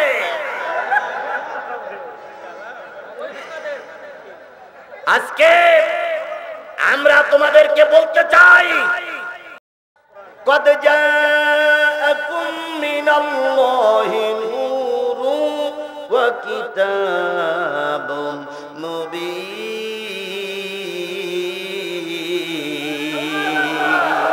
আমি তোমাদের জন্য দিলাম নূর, আরেকটা দিলাম স্পষ্ট কিতাব। তাহলে নবীর নাম হলো নূর, তিনি অন্ধকার জগৎ থেকে আমাদের কোন জগতে নিয়ে গেছে? আলোর জগতে নিয়ে গেছে। ডাক্তার মোহাম্মদ শফিকুর রহমানকে স্যালুট জানাই, স্যালুট জানাই। বুড়া মানুষ যেভাবে ইসলামী আন্দোলনের পক্ষে কাজ করছে, আরো যদি 5টি বছর আল্লাহর ওলিদের আল্লাহ বাঁচাই রাখে, এ দেশ কোরআনের দেশ হতে সময় লাগবে না। বুড়া মানুষ সবাই রাগে, তেরান দিতে গেছে সবাই রাগে। এটা জানা যায় সবাই রাগে, বক্তৃতা মঞ্চে সবাই রাগে, সব জায়গায় এই লোকটা জাতির জন্য নূর হয়ে দাঁড়িয়ে গেছে। কথা বলেন ঠিক না বেঠিক? এখন কেউ কেউ বলতেছে উনি হলেন আমিরুল মুমিনিন, কেউ বলতেছে উনি এখন মুসলমানদের কি আমিরুল মুমিনিন, কেউ কেউ বলতেছে আল্লাহ পাক ওনারে খলিফা করেই পাঠাইছে। এগুলো কিছু কিছু কথা অতিরিক্ত হচ্ছে, এটা আবেগের কথা। আজকে একজন মহিলা সাংবাদিক, আপনারা দেখেছেন, মিডিয়ায় দেখেছেন, আজকে একজন মহিলা সাংবাদিক তিনি এসে বলতেছে বিগত 23-24টা বছর জামাত ইসলাম সম্পর্কে আমার একটা ভুল ধারণা ছিল, সেই ভুলটা আজকে আমি সংশোধন করেছি। জামাত ইসলাম সম্পর্কে যা বলা হতো আদতে ওরা তা নয়। আমরা রক কাটা পার্টি নই, আমার যুবকেরা রক কাটে না, বরং আমার যুবকেরা 5 ওয়াক্ত সালাত জামাতে আদায় করে। তোমার যুবকেরা নারী নিয়ে পড়ে থাকে, আর ইসলামী ছাত্র শিবিরের যুবকেরা কোরআন হাদিস নিয়ে পড়ে থাকে। তোমার যুবকেরা নারীর জন্য ভাঙা বেড়া খোঁজে, আর আমার যুবকেরা শেষ রাত্রি উঁচু করে তাহাজ্জুদের নামাজের জন্য বিছানা খোঁজে। এটা আমার যুবকেরা, তোমাদের সন্তানেরা করতে পারে না। কথা বলেন ঠিক না ঠিক? একটা লোক হাত তুলে বলুন তো, বাংলাদেশ ইসলামী ছাত্র শিবিরের কোন কর্মী সাথী সদস্য, সাধারণ 2-1 জন থাকতে পারে, কর্মী সাথী সদস্যরা বিড়ে খেয়েছে এরকম একটা প্রমাণ দেখাই দেন। একটা লোক হাত তোলেন, যদি বাবার বেটা হন, যদি বৈধ রক্ত আপনার জন্ম হয়ে থাকে, আপনি একটা লোক হাত তুলে বলেন যে বাংলাদেশ ইসলামী ছাত্র শিবিরের একজন সাথী বা সদস্য সে বিড়িয়ে টানে। দেখেন, কিন্তু আমি চ্যালেঞ্জ করে বলতে পারি আমার ছেলেরা বিড়িয়ে টানে না, গাঁজা খায় না, কিন্তু অন্যান্য যত ছাত্র সংগঠন আছে নাম বলে আমি কাউকে তো স্বরূপ করবো না, প্রতিটা ছাত্র সংগঠনের নেতা কর্মীরা বিড়িয়ে খায়, গাঁজা খায়, মেয়ে লোক নিয়ে পড়ে থাকে, অন্যায় কাজে জড়িত হয়। আমার ছেলেরা তা করে না, এটা আমরা চ্যালেঞ্জ করে বলতে পারি। কারণ আমরা মুরব্বীরা ওইভাবে আমাদের সন্তানদের লালন পালন করি না। আমাদের সন্তানদের উপদেশ দেওয়া থাকে, খবরদার বিয়াদবি করবা না। তারপরে ব্যতিক্রম 2-1 জন থাকে না, সব একরকম হয় না ভাই, হাতের 5টা আঙুল ব্যতিক্রম আছে না। সুতরাং ব্যতিক্রম কিছু থাকতে পারে, এর মানে এই নয় যে আমার ছেলেরা খারাপ হয়ে গেছে, আমার ছেলেরা ভালো। আপনি খেয়াল করবেন, যদি বাংলাদেশ ইসলামী ছাত্র শিবিরের ছেলেরা ময়দানে না থাকতো, এই ময়দান দখল করা বড় কষ্ট হয়ে যেত। বলুন তো ছাত্র এবং জনতার ভিতরে কারা ছিল আমি বলবো না, আপনারা খুঁজে খুঁজে দেখেন, এরা ছিল সব ডান বলাকের মানুষ। সুতরাং আল্লাহ রাব্বুল আলামিন বললেন তোমাদের চলার জন্য এমন একজন নূর দেব, এমন একজন বাতি দেব, যেই বাতি তোমাদের পথ দেখাবে, যেই বাতির অধীনে তোমরা সমাজ সংস্কার করবে। আল্লাহ রাব্বুল আলামিন বাংলাদেশ জামাত ইসলামী এখন ডাক্তার মোহাম্মদ শফিকুর রহমানের জায়গায় যদি বন্ধুগণ, আল্লামা সাঈদী স্বাভাবিক মৃত্যুবরণ কিভাবে মেরে দেওয়া হয়েছে আমি অনেকবার বলেছি, আজকে আপনাদের বলতেছি। তিনি যখন হাসপাতালে, তিনি যখন জেলখানায় ছিলেন, হঠাৎ করে কিছু লোক চলে গেল, যে বলতেছে হুজুর আপনাকে হাসপাতালে যেতে হবে। আল্লামা সাঈদী বললেন কেন, আমার কি হয়েছে? আপনি অসুস্থ। আল্লামা সাঈদী বলেন আমি অসুস্থ আমি জানি না, তোমরা জানলে কি করি? কথায় বলে যার বিয়ে তার খবর নাই, পাড়া পড়শির ঘুম নাই। আল্লামা সাঈদী অসুস্থ, আল্লামা সাঈদী জানে না, জানে ওই শেখ হাসিনার লালায়িত, শেখ হাসিনার পুষ্যপুত্র ওই পুলিশ বাহিনী। আল্লামা সাঈদী বলেন আমি অসুস্থ নই। কয় হুজুর কোনো কথা নেই, আপনাকে হাসপাতালে যেতেই হবে। আল্লামা সাঈদী বললেন যদি যেতেই হয় আমার প্রাইভেট ডাক্তার আছে, সে আমাদের সঙ্গে থাকবে। কয় না, আমার সন্তান আমাদের সঙ্গে থাকবে। কয় তাও না, কাউকে তিনি জায়গা দিলেন না, হাসপাতালে নিয়ে যাওয়া হলো। বন্ধুগণ ভালো করে খেয়াল করেন, তিনি যখন অ্যাম্বুলেন্স থেকে নামলেন, সেই তথাকথিত একরকম উঁচু টুপি, লাল দাড়ি, লাল গোবের ভিতর দিয়ে তিনি যখন মিসকে হাসিটা দিয়ে জাতিরে সালাম দিলেন, মনে হয়েছিল আল্লাহর জান্নাতে কোন মানুষ গাড়ির থেকে নেমে সালাম দিচ্ছে। এখনো সেই ছবিটা অনেকেরই মোবাইলে ধারণ করা আছে। আল্লামা সাঈদীর অবস্থা দেখে কি মনে হয়েছিল তিনি অসুস্থ? জোরে বলেন, মনে হয়েছিল তিনি অসুস্থ? না না, তিনি অসুস্থ ছিলেন না। তারপরে তাকে হাসপাতালে নিয়ে যাওয়া হলো। এরপরে তার চিকিৎসা চলছিল, ঘুমের ওষুধ খাওয়ায় তাকে ঘুম পড়ায় রাখা হলো। কিছুক্ষণ পরে 2-3জন ডাক্তার আসলেন। বাইরে একজন ডাক্তারের কাছে ছোট্ট একটা শিশি, আর তার কাছে ছিল একটা সিরিঞ্জ। ওই নিয়ে এসে আল্লামা সাঈদীর মাথার কাছে দাঁড়িয়ে সবাইকে বের করে দিল, আপনারা চলে যান। সবাই চলে গেল। একজন নার্স দরজার আড়ালে দেখে দাঁড়াই দাঁড়াই দেখতেছিলেন আল্লামা সাঈদীর সঙ্গে কি আচরণ করা হয়। ওই বোতলটার ভিতর থেকে ইনজেকশনে ওষুধ দেওয়া হলো। আল্লামা সাঈদীর জামাটা উঁচু করে নাভিতে যখন ইনজেকশন পুশ করা হয়, ওই নার্স বলেছেন আমি মাথা উঁচু করে দেখলাম আল্লামা সাঈদী একবার মাথা উঁচু করলেন, মাথা উঁচু করে আল্লাহু আকবার বলে একটা শব্দ করলেন। ওই শব্দের পরে আর কোনো শব্দ আল্লামা সাঈদী করতে পারেন নাই। তাতে করে বুঝলাম আল্লামা সাঈদী স্বাভাবিক হার্ট স্ট্রোকে মারা যায় নাই, তাকে অবশ্যই পুশ করে মেরে দেওয়া হয়েছে। সুতরাং আজকে যদি বলেন যারা সাঈদীকে মেরে দিল তাদেরকে মাফ করে দিলাম, না না না, এটা হতে পারে না। আল্লামা সাঈদীর যারা মেরেছে তাদের বিচার জনগণ দেখতে চায়। এদের ক্ষমা করলে জাতি খেপে যাবে। মাপ নাই, মাপ নাই, মুস্তাফা জামানের মাপ নাই, মাপ নাই, মাপ নাই, মাপ নাই, মাপ নাই। আমার ভাই, আপনারা কষ্ট পাচ্ছেন। এখন আর একটা আয়াত আছে, আর একটা আয়াতের কথা শেষ করছি, 15 মিনিট সময় লাগবে। দেবেন আপনারা? দেবেন আপনারা? কারা কারা রাজি আছেন? আবার হাত তুলে আল্লাহরে দেখান তো। আল্লামা সাঈদী তুমি মরুনি, শহীদ হয়েছ তুমি এটাই জানি। আল্লামা সাঈদী তুমি মরুনি, শহীদ হয়েছ তুমি এটাই জানি। কারাগারে কাটালে 13টি বছর, বাতিল খেপেছে তোমার দিকে থর থর।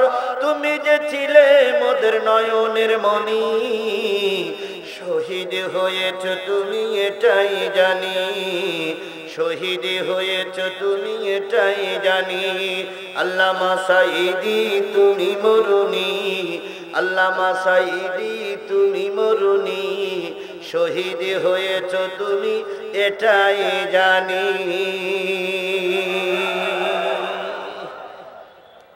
আল্লাহ রাব্বুল আলামিন বললেন তোমাদের জন্য নূর দেওয়া হবে, সেই নূর তোমাদের পথ প্রদর্শক হিসেবে থাকবে। আজকে আমাদের জন্য নবী নাই, আমাদের সমাজে নবী নাই, আমাদের সমাজে নূর হিসেবে ছিল আলেমেরা। অনেক আলেমেরা মৃত্যুবরণ করেছে, আজকে আমাদের সমাজের নূর হিসেবে মাথা উঁচু করেছে বাংলাদেশ জামাত ইসলামের সুযোগ্য আমির ডাক্তার মোহাম্মদ শফিকুর রহমান। তিনি জাতির এখন পথ দেখাচ্ছে। কথা বলেন ঠিক না বেঠিক? কেউ ভোট নিয়ে ব্যস্ত, কেউ দল নিয়ে ব্যস্ত, কেউ পরের জায়গা দখল নিয়ে ব্যস্ত, কেউ পাল্টা মামলা দেওয়ার জন্য ব্যস্ত, আর ডাক্তার মোহাম্মদ শফিকুর রহমান ব্যস্ত জনগণের উপকারের জন্য। কথা বলেন ঠিক না বেঠিক?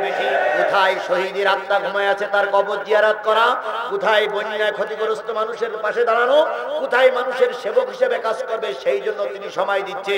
তিনি বলতেছে জনগণ যদি আমাদের পাশে থাকে, ভোটটা বড় কথা নয়, সবচেয়ে বড় কথা জনগণের খেদমত করা। কথা বলেন ঠিক না বেঠিক? আর এখন তত্ত্বাবধায়ক সরকার হিসেবে, প্রধান হিসেবে যিনি আছেন, তার বিরুদ্ধে আমরা অনেকেই এর আগে অনেক কথা বলেছি।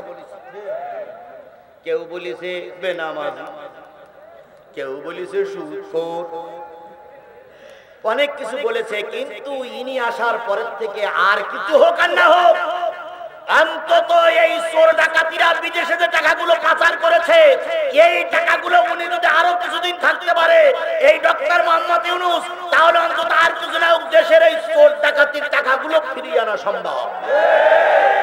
একজন দলীয় সরকার আনতে পারবে না, কিন্তু ইনি আনতে পারবে, কারণ আমেরিকা এনাকে স্যালুট দেয়, বিশ্ব ব্যাংক এনাকে স্যালুট দেয়। কথা বলেন ঠিক না ঠিক? বিশ্ব ব্যাংকের আমন্ত্রণে মনে হয় খুব তাড়াতাড়ি তিনি বিদেশ সফর করবেন। এই জন্য ডক্টর মোহাম্মদ ইউনূসকে আমরা একদিক থেকে স্যালুট জানাই। তিনি এসেই বলেছেন ভারতের সঙ্গে বোঝাপড়া হবে, সীমান্ত এলাকায় ওই কাগজ কলমে বোঝাপড়া হবে না। ভারতের বলেছে যে খবরদার, যদি আমার দেশের আর যদি মানুষ মারো, আমার দেশে যদি আবার বন্যা দিয়ে পানি বন্ধ করে যদি পানি দিয়ে যদি বন্যা দিয়ে আমার দেশে মেরে দাও। আমাদের পূর্ব দিকে আছে কিন্তু 7 সিস্টার, এ হুমকি আওয়ামী লীগের শেখ হাসিনা দিতে পারি নাই। কারণ দেবে কি, ওনার সঙ্গে তো ভাই ভাই সম্পর্ক। ওটা আমি নাই বললাম, ওটা আপনারা বলে নেবেন। আমার যেটা বাকি থাকে সেটা আপনারা ওই গ্যাপ পূরণ করে দেবেন।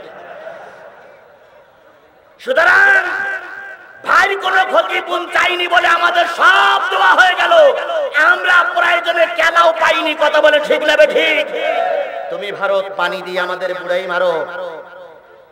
ইউনূস বলেছে যদি এরকম বুড়ি মারতে থাকো তাহলে দুটো কাজ করব।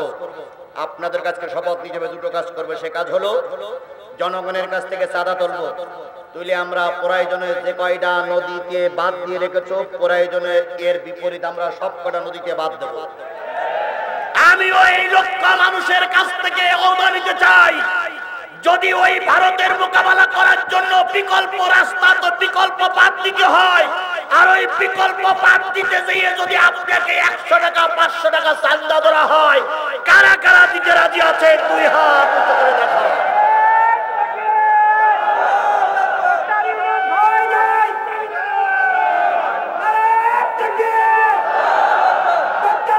ভয় নাই, 18 কোটি মানুষ আছে তোমার সয়। কথা বলেন ঠিক না ঠিক?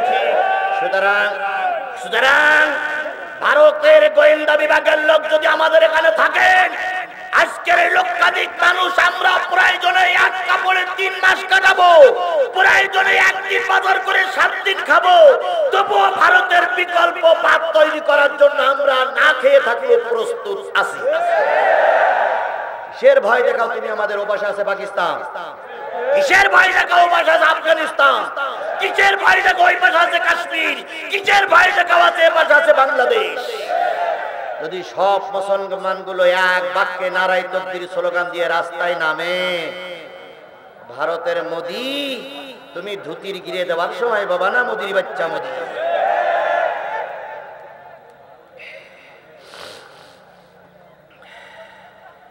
আমি জানি এ কথাগুলো অনেকেই সহ্য করতে পারে না, কিন্তু আল্লামা সাঈদী বলেছিলেন বাঘের বাচ্চার মতন 1 ঘন্টা বাঁচতে চায়। বাঘের বাচ্চার মতন 1 ঘন্টা বাঁচতে চাই, পাতি শিয়ালের মতন 70 বছর 100 বছর বাঁচার ভিতরে কোনো ফায়দা নাই। বাঘের বাচ্চার মতন 1 ঘন্টা বাঁচতে চাই, আল্লামা সাঈদী নাই। কিন্তু সাঈদীর কথাগুলো এখনো রেকর্ড বাঁচতেছে।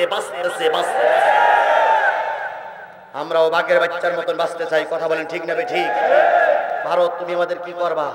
মাঝে মাঝে পানি ছাড়বা। আমার দেশ গরিব না, আমার দেশকে এই আওয়ামী লীগ সরকার গরিব করেই রেখেছিল। 11,000 কোটি টাকা না কত হাজার কোটি টাকা বিদেশে পাচার হয়েছে। এই বিদেশের পাচারকৃত টাকাগুলো যদি আমাদের দেশে ফিরিয়ে আনা যায়, 2 বছর আমাদের দেশে ওই যে জাতীয় সংসদে দেশের উন্নয়নের জন্য বাজেট করা হয়, 2 বছর কোনো বাজেট করা লাগবে না, ওই টাকায় 2 বছর চলবে। কি খাওয়া খেয়েছে কুমিরের বাচ্চারা? দরবেশ বাবা নাম কি জানো? হ্যাঁ, ওরে বাবারে, দেখলি মনে হইতো ফেরেশতা জিবরাইল আর 2 জন ভাইরা ভাই। কি সুন্দর দাড়ি, কি সুন্দর টুপি, কি সুন্দর পাঞ্জাবি। লোক নাম দেখেছিল কি বাবা? দরবেশ বাবা। দরবেশ বাবা কায়দায় বানাইলো রে বাবা। দরবেশ বাবা আর আমাদের আইন মন্ত্রী 2 জন নৌকায় চড়ে পালাই যাচ্ছে, 2 জনের হাতে আবার তসবিহ। সুবহানাল্লাহ, সুবহানাল্লাহ, সুবহানাল্লাহ, সুবহানাল্লাহ, সুবহানাল্লাহ। ওরে তসবিহ জোর রে ভাই। এখন দরবেশ বাবা তো টুপিও পাল্টাইছে, এটা গেঞ্জি গায়ে দিয়েছে, আর একটা আমানত শাহ লুঙ্গি পরিছে। আমানত শাহ আর আইন মন্ত্রী উনি একটা তসবিহ নিয়ে সুবহানাল্লাহ, সুবহানাল্লাহ, সুবহানাল্লাহ, সুবহানাল্লাহ পড়তেছে, ছোট ডিঙিতে চলে যাচ্ছে। এখন সাধারণ লোক বলতেছে ভাই এই 2 জন লোকের এই সামনের লোকটা চেনা চেনা মনে হয়। একজন বলছে হ্যাঁ এই টিভিতে দেখেছি, এই লোকের টিভিতে দেখেছি। ও লোক তখন আরো সুবহানাল্লাহ জোরে, সুবহানাল্লাহ, সুবহানাল্লাহ, সুবহানাল্লাহ। ফান্দে পড়িয়া বগা কান্দে রে, ওরে ফান্দে পড়িয়া বগা কান্দে রে। বগার এখন চৈত্র মাস, কে কে কে বলেন বলেন বলেন। বগার এখন চৈত্র মাস, মনে বড় হাহুতাস, ওরে ফান্দে পড়িয়া বগা কান্দে রে। এখন তসবিহ ধরেছ কেন? আইনমন্ত্রী বলেছিল জামাত ইসলামের নাম শুনলে আমার ঘেন্না লাগে। আল্লামা সাঈদীর নাম মুখে উচ্চারণ করতে ওনার ঘৃণা লাগে। এখন সুবহানাল্লাহ সুবহানাল্লাহ সুবহানাল্লাহ সুবহানাল্লাহ। বিবাদে পড়ে সুবহানাল্লাহর বিবাদ উদ্ধার হয়ে গেলি পর তসবিহ ফেলাই দিয়ে ইসলামী আন্দোলনের নেতা কর্মীদের উপর আক্রমণ করেছে। কথা বলে ঠিক না বেঠিক? তোমরা বলেছিল যদি আমাদের সরকার পরিবর্তন হয় এক রাত্রিতে 10 লক্ষ লোক মারা যাবে, তাই বলেছিল না? আচ্ছা আমরা কি সেইটা করে দেখাইছি? জোরে বলেন দেখাইছি? যখন এই সরকার পরিবর্তন হলো তখন সেনাবাহিনীর প্রধান এবং রাষ্ট্রপতি বুঝেছিল এই সমাজে একমাত্র এই সমাজ শান্তিতে আনতে গেলে বাংলাদেশ জামাত ইসলামী এবং ইসলামী ছাত্র শিবিরের নেতা কর্মী ছাড়া সম্ভব নয়। কারণ এরা শান্তি চায় না, অশান্তি চায় না। কথা বলে ঠিক না বেঠিক? উনি ডেকে বললেন যে হুজুর আমার একটা কথা, আপনি হুকুম জারি করে দেন আপনার ছাত্র আপনার সংগঠন যেন বিশৃঙ্খলা সৃষ্টি না করে আমিরে জামাত ঘোষণা করলেন। ওই ঘোষণাটা আমরা 100% কাজে লাগাইছি। কোন হিন্দু ভাই থাকলে আমরা চ্যালেঞ্জ করে কোরআন শরীফ শপথ করে বলতেছি আপনাদের মন্দির আমরা পাহারা দিয়েছি, আপনাদের বড় বাড়িঘর আমরা পাহারা দিয়েছি, আপনাদের সতীর্থর হেফাজত আমরা করেছি, যা অন্য কেউ করতে পারেনি।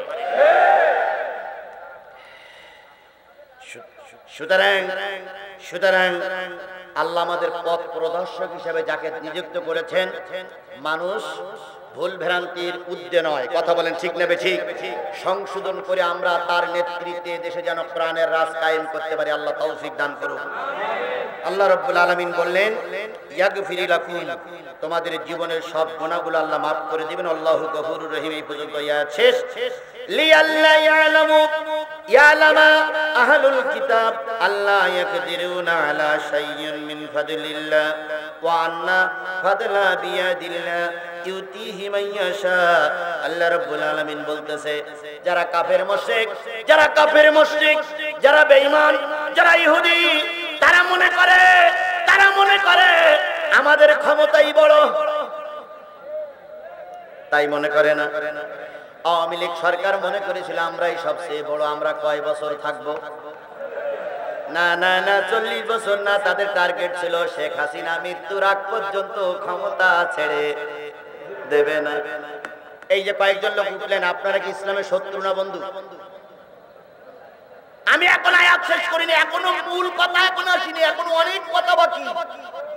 আপনারা চলে যাচ্ছেন, আপনারা আসলে আওয়ামী লীগের লোক, আপনারা আসলে শেখ হাসিনার লোক।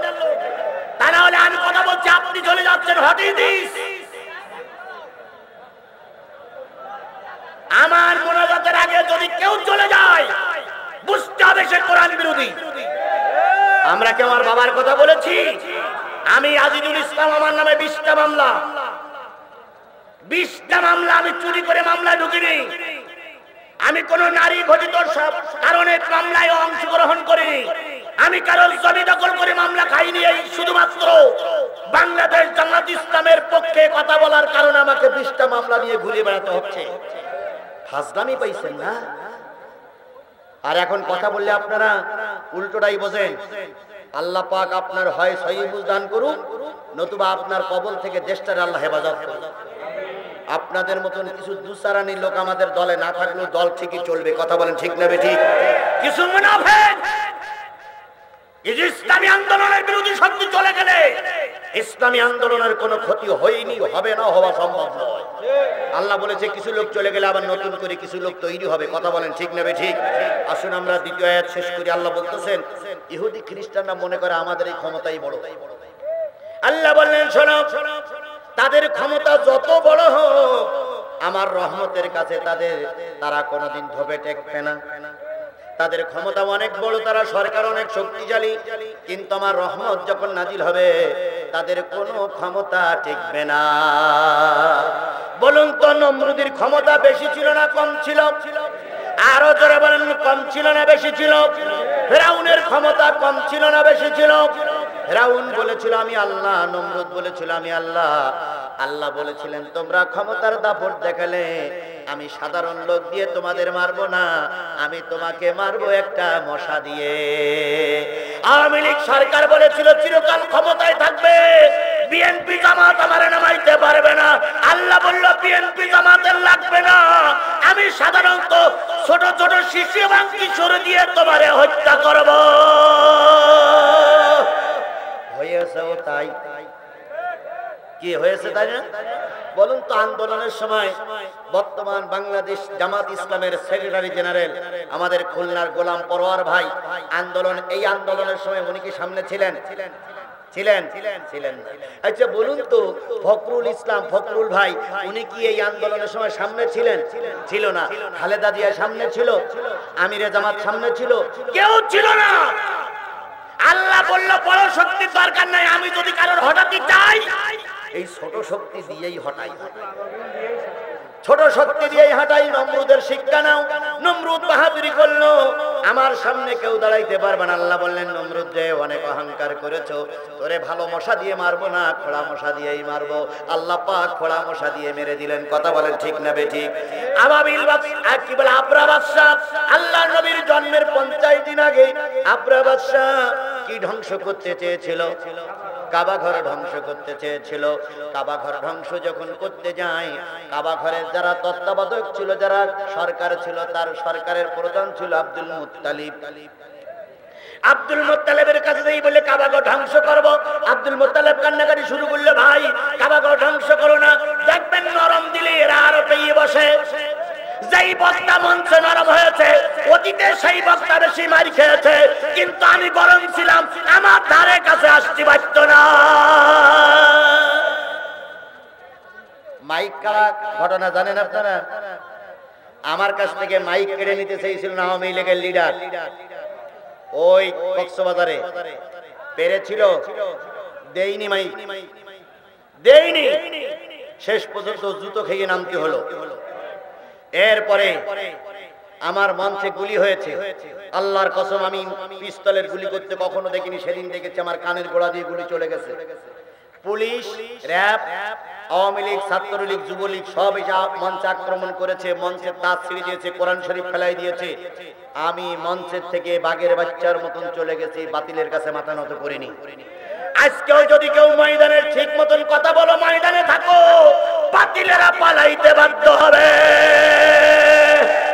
তারা জ্বলন্ত প্রমাণ শেখ হাসিনা। কথা বলেন ঠিক না বেঠিক? এরা বিরাট গর্ব করে বলতো আমরা পালাই না।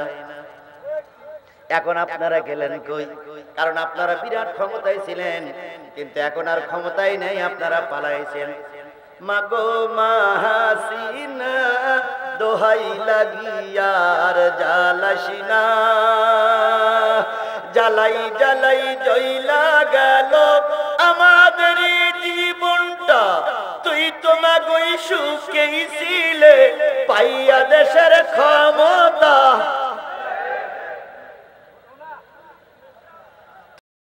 আল্লাহ পাক সূরা ফিল নাজিল করলেন। আল্লাহ রাব্বুল আলামিন বলে দিলেন, 50 দিন আগের কথা বলে দিলেন। ওরা আসলো, সরকার বাহাদুরির সঙ্গে বলল আমরা এখন কাবা ঘর ধ্বংস করব, রক্ষা করো। তৎকালীন সরকার যারা ছিল, আব্দুল মুত্তালিবের সরকার, তারা বলল এ কাবা ঘর আমার নয়, রক্ষা করার জন্য এর একজন মালিক আছে। এবার কাবা ঘরের যারা চারিপাশে তত্ত্বাবধায়ক ছিল সবাই চলে গেল। আবরা বাদশা বগল জামার কলা নাড়া দেয়ার কয়, কই তোমার সেই আল্লাহ, কই তোমার সেই হুজুররা, কই তোমার সেই সরকার, কই তোমার সেই জামাত ইসলাম, কই তোমার সেই বিএনপি? আমরা ছিলাম, আমরাই আছি। ওরা যখন কাবা ঘর ধ্বংস করার একবার দ্বার প্রান্তে চলে আসলো, আল্লাহ পাঠালেন কি পাখি? আরো জোরে বলেন কি পাখি? কাবার গেলাম দুই আব্দুল মুত্তালিব কেঁদেছিল, কাবার মালিক আমরা তোমার কাবা রক্ষা করতে পারলাম না, চলে গেলাম। আল্লাহ রাব্বুল আলামিন বললেন তোমরা ময়দান ছেড়ে দাও, আবাবিল পাখি ফিট করতেছি। আসলো আবাবিল পাখি, ঝাঁকে ঝাঁকে তাইরান আবাবিল, ঝাঁকে ঝাঁকে পাখি আসলো। পাখিগুলো এসে একটা করে কঙ্কর নিক্ষেপ করতে শুরু করলো। সব নেতা মারা যায়। এবার আমাদের নেতা যেমন পালাই চলে গেছে, আবরা বাদশা ওইরাম একা একা পালাই চলে যাচ্ছিল। বাংলাদেশ আওয়ামী লীগের নেতা কর্মীদের বলি, এরশাদ সাহেবের চাইতে জঘন্যতম নেত্রী হলো আপনার নেত্রী। কারণ এরশাদ সাহেব ক্ষমতা ছেড়ে দিয়েছিল, কিন্তু দেশ ছেড়ে যায়নি। আবার কথা মনে করি না এরশাদ খুব ভালো, এরশাদ সাহেব যদি এই স্বৈরাচারীদের সঙ্গে না থাকতো, আল্লাহর কসম এই স্বৈরাচার 16 বছর টিকতে পারত না।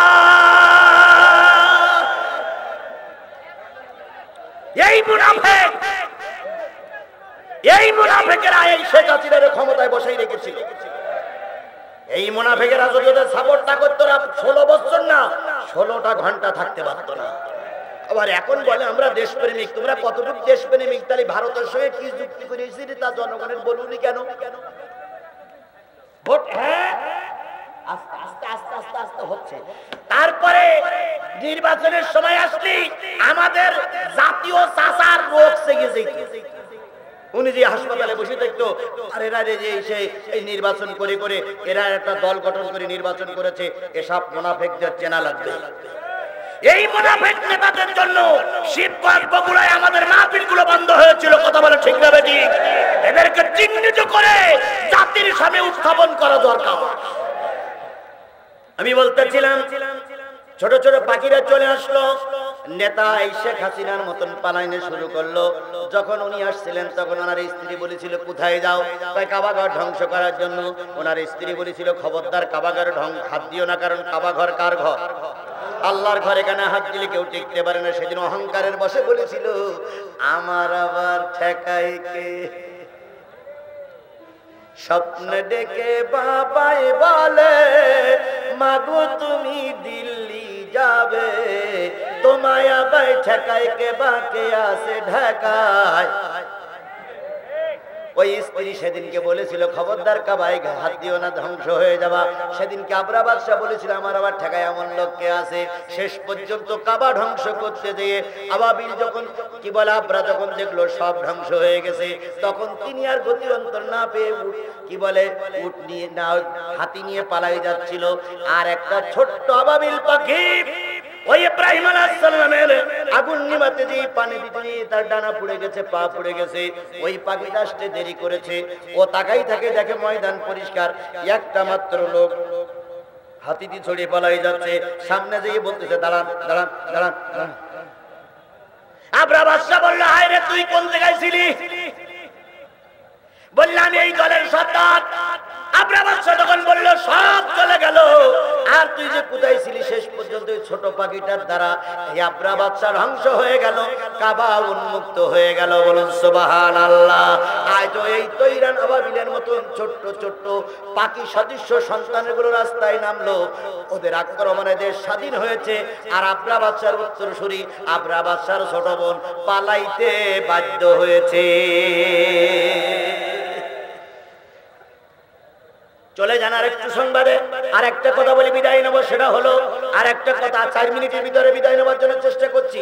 আর একটা কথা বলি, সেটা হলো বলুন তো সিলেটের একজন বাদশা ছিল, নাম ছিল কি? গৌর গোবিন্দ।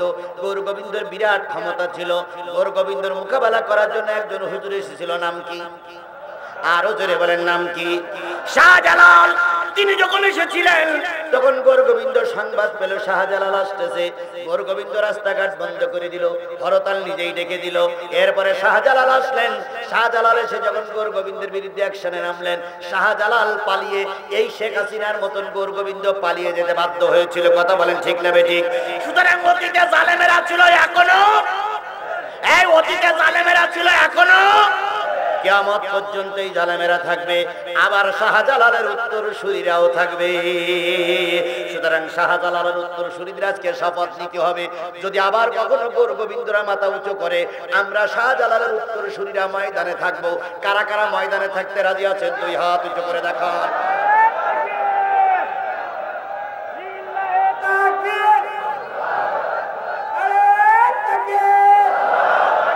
আল্লাহ আমাদের এই হাতগুলো কোরআনের জন্য কবুল করুক। সকলে বলেন আমিন।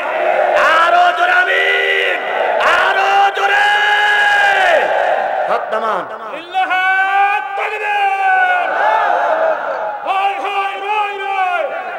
আমার ভাইরা দরকার নেই, আর দরকার নেই, আর দরকার নেই, শুধু এতটুকু বলি, এতটুকু বলি, এখনো কিন্তু ময়দান আমাদের কবলে আসেনি।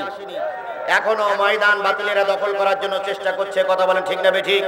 এখন আমাদের ফতোয়া ভারাজ দেওয়ার সময় না, আমাদের এখন ঐক্যবদ্ধ হওয়ার সময়।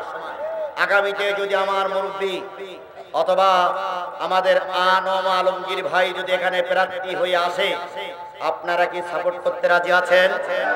সাপোর্ট করতে রাজি আছেন? নেতৃবৃন্দ ঠিক করবেন কারা আসবে, কিন্তু আমাদের কোনো প্রার্থী আসলে কিংবা জোটের পক্ষ থেকে যে প্রার্থী আসে আমরা তাদের পক্ষে থাকবো ইনশাআল্লাহ। কেন থাকবেন সেই সম্পর্কে আমি একটা হাদিস পড়েছিলাম, হাদিসটার অর্থ বলে শেষ করছি। আল্লাহ রাসূল বলেছেন, তোমাদের সমাজের নেতা সেই হবে যে সহি করে কোরআন শরীফ পড়তে পারে। সামনে নির্বাচন, 4 জন প্রার্থীর ভিতরে যদি আমার ভাই শাহাদাতুজ্জামান ভাই তিনি যদি সহি করে কোরআন শরীফ পড়তে পারে, হাদিসের ভাষায় তিনি নেতা। সাহাবীরা বললেন যদি সবাই সহি করে কোরআন শরীফ পড়তে পারে, হুজুর বললেন হাদিসের জ্ঞান যার বেশি তিনি হবেন নেতা। যদি সেটাও জানে, হুজুর বললেন যার মামলা বেশি যে বেশি ক্ষতিগ্রস্ত তাকে নেতা বানাবে। সেটাও যদি হয় সমান, হুজুর বললেন তাহলে বয়সের দিক দিয়ে যে মুরব্বী তাকেই নেতা বানাবে। সুতরাং আমার নেতা বয়সের দিক থেকে মুরব্বী, একজন স্বনামধন্য আলেম এবং সমাজ সংস্কারক। আমরা আগামীতে কোরআনের পক্ষে সাপোর্ট করে তার গলায় ফুলের মালা দিয়ে বিজয়ের বেশে ঘরে আনবো। সবাই একমত? আল্লাহ কবুল করুক। আজকে আমার এই মাহফিলের সবচেয়ে বড় দায়িত্ব করেছে আরিফ ছেলেটা খুব বড় দায়িত্ব পালন করেছে। ওর জন্য দোয়া হবে। যে আরিফ, এই আরিফকে চিনে রাখেন। এই আরিফ সহ আর আরেকজন আজিজুর রহমান ছিল। আজিজুর কই? আজিজুর সামনে আছে। সকলের জন্য দোয়া হবে। আল্লাহুম্মা আমিন। ربنا ظلمنا أنفسنا وإن لم تغفر لنا وترحمنا لنكونن من الخاسرين ربنا إننا آمنا فاغفر لنا ذنوبنا وقنا عذاب النار اللهم رب ارحمهما كما ربياني صغيرا وقل رب ارحمهما كما ربياني صغيرا মহিয়ান বরিয়ান সর্বশক্তিমান আল্লাহ, তুমি তোমার কুদরতি নয়নে তাকায় দেখো লক্ষাধিক জনতাকে সঙ্গে করে নিয়ে সূরা হাদীদের 2টা আয়াতের উপরে ভিত্তি করে দীর্ঘ সময় ধরে কথা বলেছি। মেহেরবানি করে আল্লাহ আমাদের এই কোরআনের মাহফিল আমাদের সকলের নাজাতের জরিয়া বানায়া দাও। দেখতে দেখতে কখন জানি রাত 12টা বেজে গেছে। সকল মানুষ দরজা বন্ধ করে ঘুমাতে যায়। তুমি তোমার রহমতের দরজা খুলে আমাদের দিকে তাকায় আছো। আসমানের মালিক, জমিনের মালিক আল্লাহ, তোমার রহমত দিয়ে আমাদের সবাইকে পরিপূর্ণ করে দাও। গভীর রজনীতে হাত তুলেছি, কত লোকের মা নাই, কত লোকের আব্বা নাই, দাদা দাদি নানা নানি আত্মীয় স্বজন কবরবাসী হয়ে গেছে। আল্লাহ যারা দুনিয়া ছেড়ে কবরে শুয়ে গেছে আল্লাহ তাদের কবরগুলো তুমি জান্নাত দিয়ে ভরপুর করে দাও। আসমানের মালিক, জমিনের মালিক আল্লাহ, আল্লাহ কোটা আন্দোলনে, কোটা সংস্কারে যারা জীবন দিল প্রত্যেকের শহীদের প্রত্যেক মৃত্যুকে আল্লাহ তুমি শহীদি মৃত্যু হিসাবে কবুল করে নাও। আল্লাহ তাদের সবার জীবনের ত্রুটিগুলো মাফ করে দাও। কোটা সংস্কার আন্দোলনে ছাত্ররা জীবন দিয়েছে, শিক্ষকেরা জীবন দিয়েছে, আলেমেরা জীবন দিল, ভ্যান রিক্সাওয়ালারা জীবন দিল, চাকরিজীবীওয়ালারা জীবন দিল, কত মানুষের জীবনহানি হয়েছে। সকলের পরে আল্লাহ তোমার খাস রহমত নাজিল করে দাও। আল্লাহ তাআলা গভীর রজনীতে হাত তুলেছি আল্লাহ, যদি আজকের এই দেশটা, আজকের এই সময়টা আল্লামা সাঈদী বেঁচে থাকতো নিশ্চয়ই তিনি মহা খুশি হয়ে যেতেন। ও বাবু, আল্লামা সাঈদীর পরিকল্পনা করে মেরে দিয়েছে আল্লাহ। দয়া করে আল্লামা সাঈদী সারা জীবন স্বপ্ন ছিল দেশটা কোরআনের দেশ হবে। আমরা সবাই ঐক্যবদ্ধভাবে দেশটারে কোরআনের দেশ বানাইতে পারি, তৌফিক দিয়ে দাও রব্বুল আলামিন। কোরআনের সমাজ বিনির্মাণে সবাইকে ঐক্যবদ্ধ হওয়ার তৌফিক দিয়ে দাও। সকলের দেখা শেষ, সকলের দেখা শেষ। আলেম ওলামার সবাই বলেন সকলের দেখা শেষ, সকলের দেখা শেষ। জামাত ইসলামীর বাংলাদেশ আল্লাহ স্লোগান নিয়ে আমাদের সামনে কাজ করার তৌফিক দিয়ে দাও আল্লাহ। ডাক্তার শফিকুর রহমান একজন মুরব্বী মানুষ, যেভাবে দৌড়াচ্ছে আল্লাহ তুমি তাকে সকল প্রকার বালা মুসিবত থেকে হেফাজত করে জাতির কর্ণধার হিসেবে কাজ করতে পারে তৌফিক দিয়ে দাও। বাংলাদেশ ইসলামী ছাত্র শিবিরকে আল্লাহ তুমি কবুল করে নাও আল্লাহ। এভাবে করে যারা ইসলামের পক্ষে আছে সবাইকে আল্লাহ তুমি কবুল এবং মঞ্জুর করে নাও। আমার প্রিয় শাহাদাতুজ্জামান ভাই, তিনি দীর্ঘদিন এই সমাজের খাদেম আল্লাহ, তাকে আরো কিছুদিন হায়াতে রেখে আমাদের খেদমত করতে পারে তৌফিক দিয়ে দাও। আমার প্রিয় ছোট ভাই আরিফুল, আজিজুর সহ যারা আজকের এই মাহফিল করার জন্য প্রাণ চেষ্টা করেছে আল্লাহ তুমি তাদের সবাইকে কবুল এবং মঞ্জুর করে নাও। বাবু তোমার কুদরতি পায়ে ধরে দোয়া করতেছে, আল্লাহ আমাদের আর কোনো চাওয়া নাই, শুধু একটা বার চেয়েছি আমার দেশটারে তুমি কোরআনের দেশ বানায়া দাও। জাতীয় সংসদে কোরআন চলছে, বঙ্গভবনে কোরআন চলছে, এভাবে করে সব জায়গায় কোরআন চলছে, এটা আমাদের দেখার তৌফিক দিয়ে দাও। কোরআন দিয়ে দেশ চলছে দেখার তৌফিক দাও। যদি কোরআন দিয়ে দেশ চলে, যারা মৃত্যুবরণ করেছে তারা শান্তি পাবে। আমাদের দেশটার তুমি কোরআনের দেশ বানায়া দাও। শিবগঞ্জের মাটিকে তুমি কোরআনের ঘাঁটি হিসেবে কবুল করে নাও। শিবগঞ্জের মাটি জামাত ইসলামের ঘাঁটি হিসেবে কবুল করে নাও। শিবগঞ্জের মাটি ইসলামী আন্দোলনের ঘাঁটি হিসেবে কবুল করে নাও। তোমার দোস্তের খাতিরে দয়া করে মায়া করে আমাদের দোয়াগুলো কবুল করে নাও। অনেক মা বোনেরা অনেক দূর থেকে ছুটে এসেছে সুস্থভাবে, আল্লাহ সুস্থ অবস্থায় ফিরে যাওয়ার তৌফিক দিয়ে দাও। মা বোন আর পুরুষ সবাইকে ঐক্যবদ্ধভাবে সংগঠনের কাজ না করলে সংগঠন চাঙ্গা হবে না। সবাইকে দয়া করে এক প্ল্যাটফর্মে আসার তৌফিক দাও। মাবুদ, বগুড়া, জয়পুরহাট সহ দিনাজপুর সহ এই এলাকায় বহুত মাহফিল আমি দাওয়াত দিয়েছি। সবগুলো মাহফিল যেন সুন্দরভাবে করা যায় পরিবেশ তৈরি করে দাও। তোমার দোস্তের খাতিরে দয়া করে মায়া করে আমাদের দোয়াগুলো কবুল করে নাও। অনেকের মনে অনেক ব্যথা আছে, আমি সব ব্যথাগুলো বলতে পারিনি, দয়া করে তুমি কবুল করে নাও। সুবহানা রাব্বিকা রাব্বিল ইজ্জাতি আম্মা ইয়াসিফুন ওয়া সালামুন আলাল মুরসালিন ওয়ালহামদুলিল্লাহি রাব্বিল আলামিন।